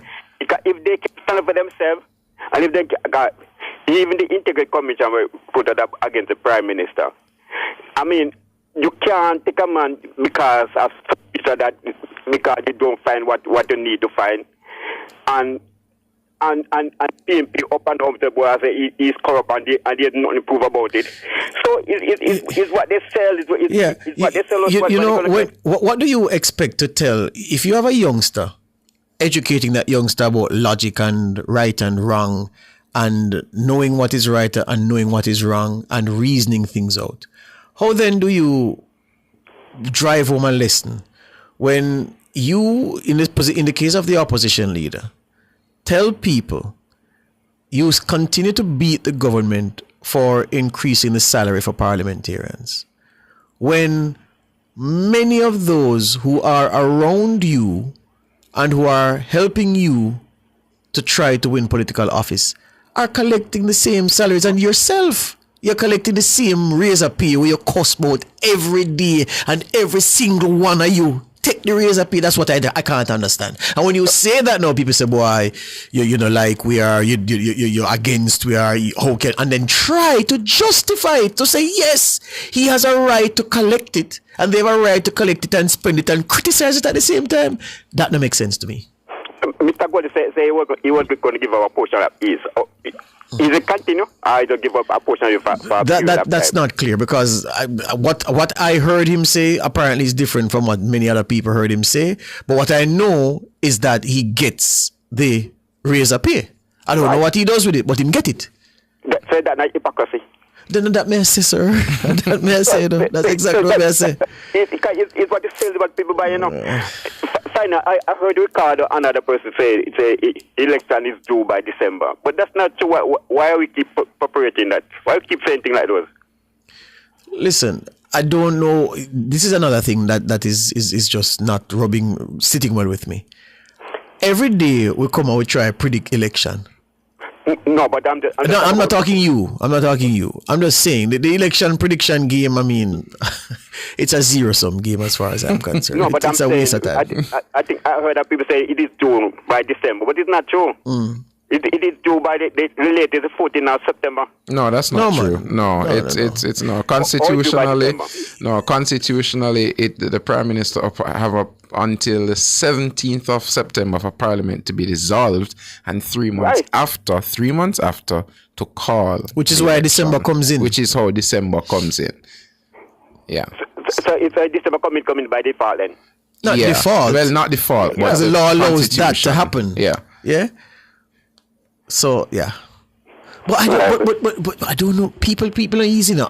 I try to get rid of the things every day that's going to make my day tough. Yeah. Now, when you take an election prediction by your mind, Jesus Christ. Anyway, Faithful, thank you this morning, sir. All right? Dawn, good morning. Morning, gently young men. How are you? We're good. I like how that morning sounding there, Dawn. I have been laughing from my ear. Damien put on the boat and come now about school hours. My daddy was walking about his goats and said him personally will service those goats when going to those students. You remember? What you say him say going to do? You remember Damien and the goats? No, but he said something about service. Remember he said he's going to service those goats and give it to the people that can get to go to school. What do you mean, source the goats?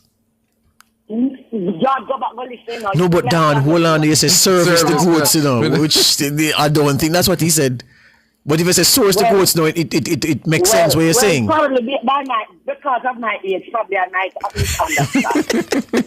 All right, Dan. All right. I am not a spring chicken. So all right, Dan. All right. Go on. Got you. Put on the goat now, George. I'm going to start on school. You know, I realize there's something wrong with those people. That's the joke. He's now going to talk about, George, you know, what time teachers read school and what time teachers read school? I wonder if they understand what is happening in the classroom. And the children have a school board now. So I actually know what takes place. Yes. And, I mean, teachers start to say, Madam Chair, I tell you, if they come, Tata, we can't stay. We have to go join one of the flights out. That is what teachers say. They cannot. take, but I want them to really understand. And then sit down and everybody clapping, we can put on workings on and classroom. But I have a lot of things to say, John, but the time is short. Yes. About the colonious language of the comrade leader. The colonious or the calumnious? The colonious. Calumnious. Come down, calumnious. The calumnious language. There you go. The calumnious language. Yes, mom. Yes, mom. You get it. You get it. You get What it. a distress. Yes. All the stress, you get it, man. Yes. What a distress. Can you imagine? The party leader. You know what embarrasses me? Every time that man opens his mouth. George, you know why we send our children to school? You know why we send our children to school? Yes. Because we want them to do better than us. Yeah, man. So we always expect our leaders to act. Not one notch level, many notches are above us. When I hear that man every time I turn off my TV or lock off whatever, I'm just so embarrassed as him step out as your comrade. Yeah, but Don, the comrades accept that, so, I mean, it shouldn't bother you. No, but he's not speaking to them alone, he's speaking to all of us. Yes. And it is very, very disheartening, and I think he's speaking down to us. Oh. I take it that and believe that we are at a certain level, so much of a God on this to us. Oh, I don't like it. I see. Take it. Yeah, I hear some people say like that too. Yeah, I see. I don't like it. I hear a lot of people say I that. want him to look at what he's doing. Mhm. And before I heard Lloyd B. Smith the other day, and George, the PNP always do things. Lloyd B. Smith is the first member of parliament I've ever seen a drop in trousers in parliament. No, you see, Don, hold on now, Don. We have to speak factually. He never dropped his trousers in Parliament, because when you say someone dropped their trousers, it means they deliberately take their trousers down to show you their nether regions. That's not what he did. What happened was there was some adjustment he was making to his trousers. So by the time he was walking now, his trousers dropped. And he was holding it up with his right hand as he walked. So he never drop him trousers, but him trousers slip. Him trousers slip down. All right? So I listen to PNP, you do a lot of things, all the parliament, they're proud, You see, you think you're easy? All in parliament, they're trousers slip. And before I go, I hear the current leader talking about when Trump is phone. It's so wrong with him, And the bell of the ring. Oh, this one with a phone and a JP, I got all the election. That makes sense. You have to leave it there. Don, Have a great day. take it easy this morning, Mum. All right. After this, birthdays.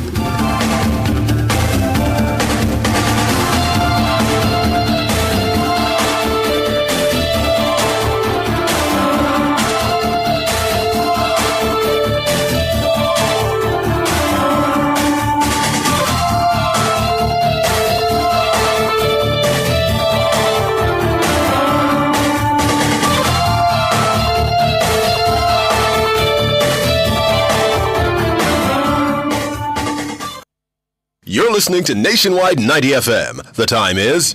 It's 8:47.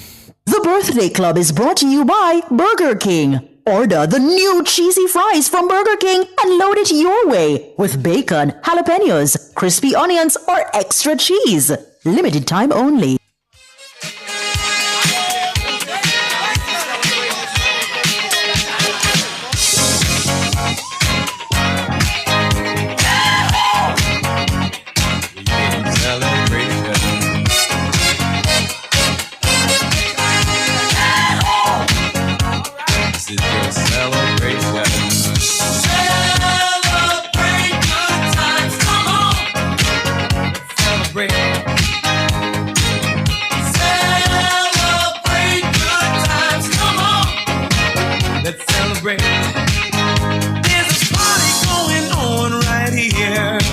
A celebration to last throughout the years.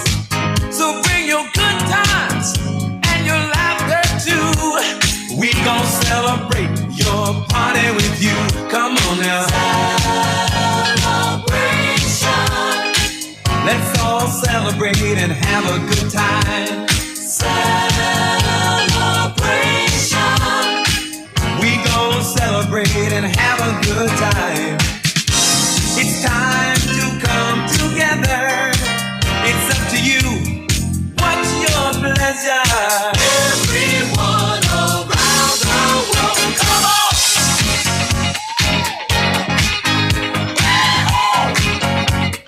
It's a celebration.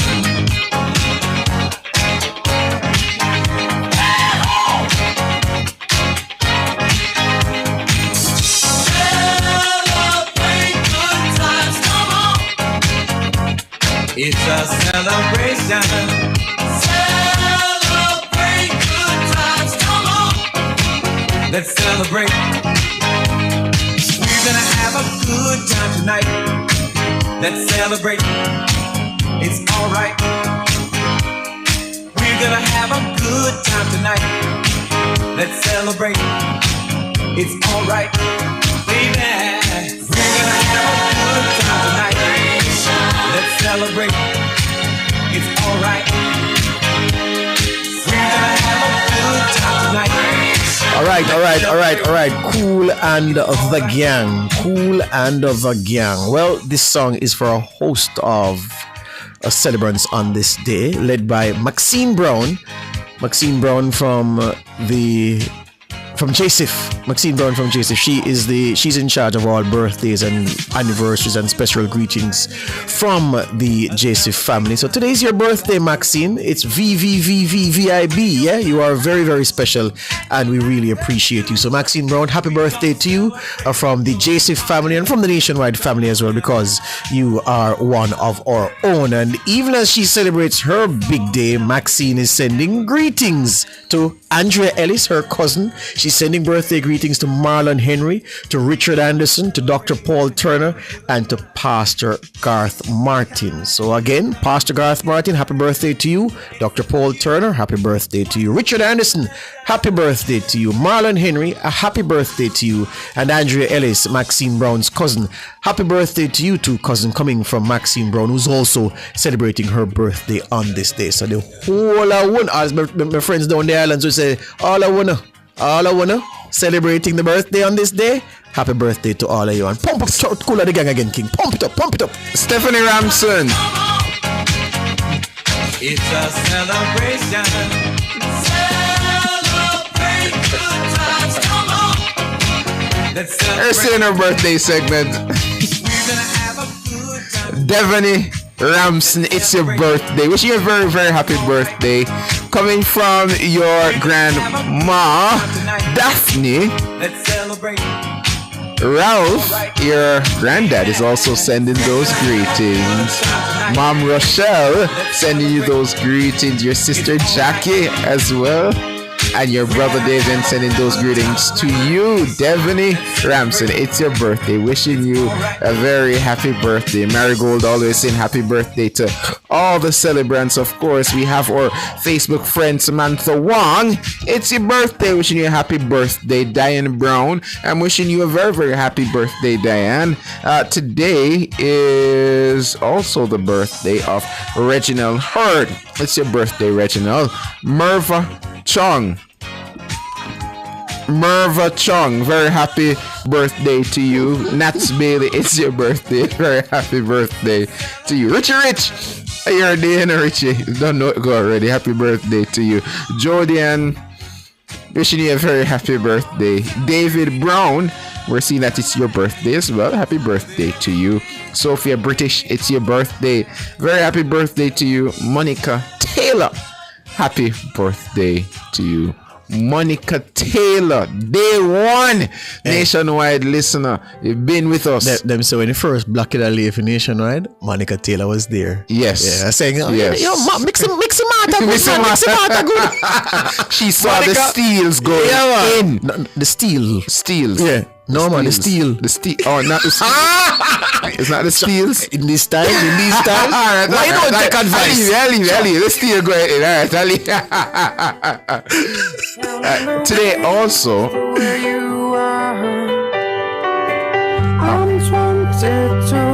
Chris Martin this from Coldplay. And I just say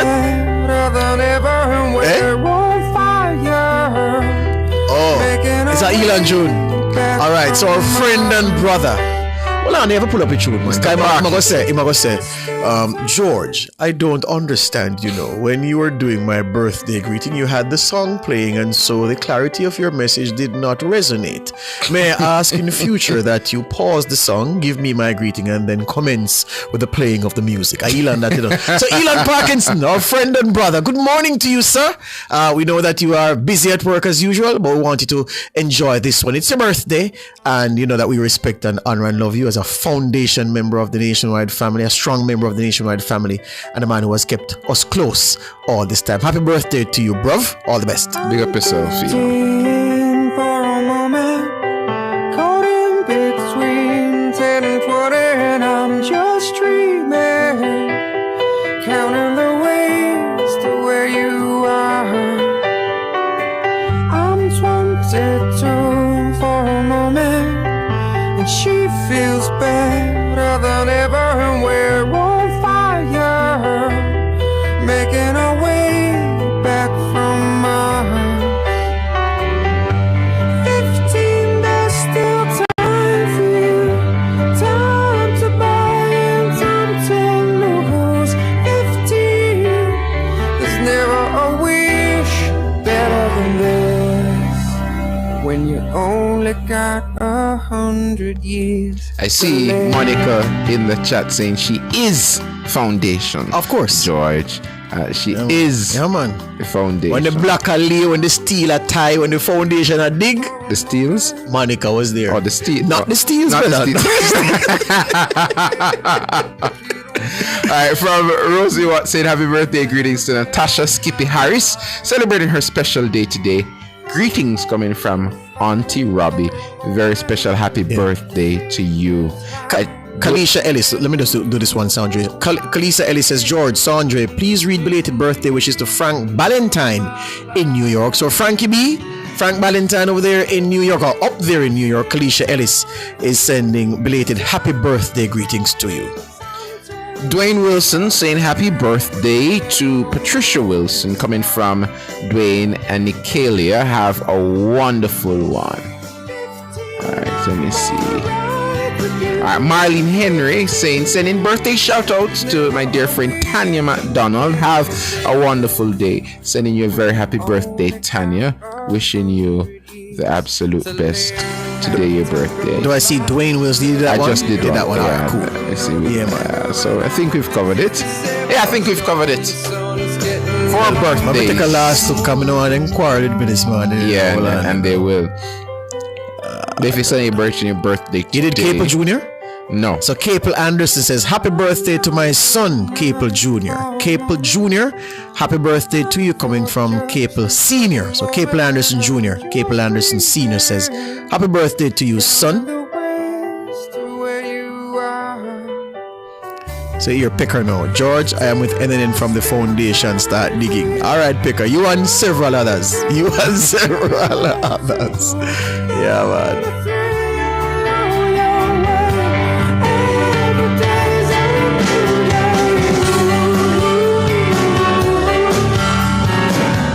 Birthday Club was brought to you by Burger King. Have you tried the Burger King's new cheesy fries? Get the best tasting fries topped with a creamy jalapeno cheese sauce. Get yours today.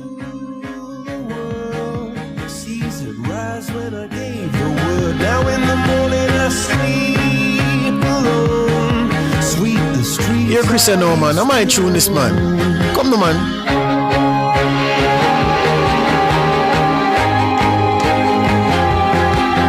Chris Martin, them wicked enough. The local Chris Martin, bad artist. And this Chris Martin frontman of Coldplay, bad artist. I look like I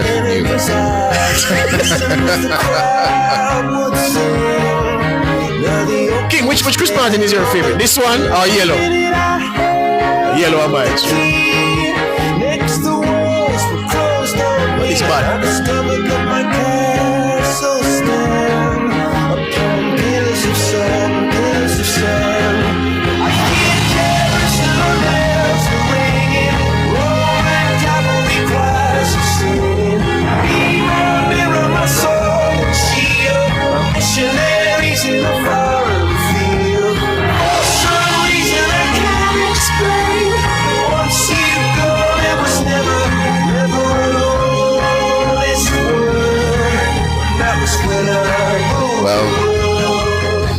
that's all the time we have this morning. It's a Tuesday morning, as I say. It's one of my...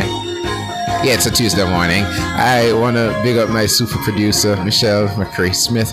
Of course, super editor around there, Kimon Thompson. Yeah, the musical maestro, of course, letting us lead out with some cold play, Mr. Jermaine King. You know how it is. I'm Sondre Roden. See, Marigold now say excellent show team. So Marigold, how the birthday go last week?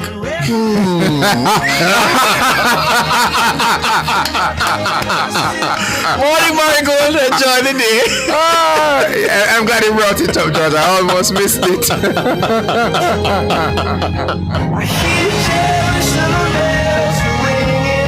You just heard Nationwide this morning on Nationwide 90 FM.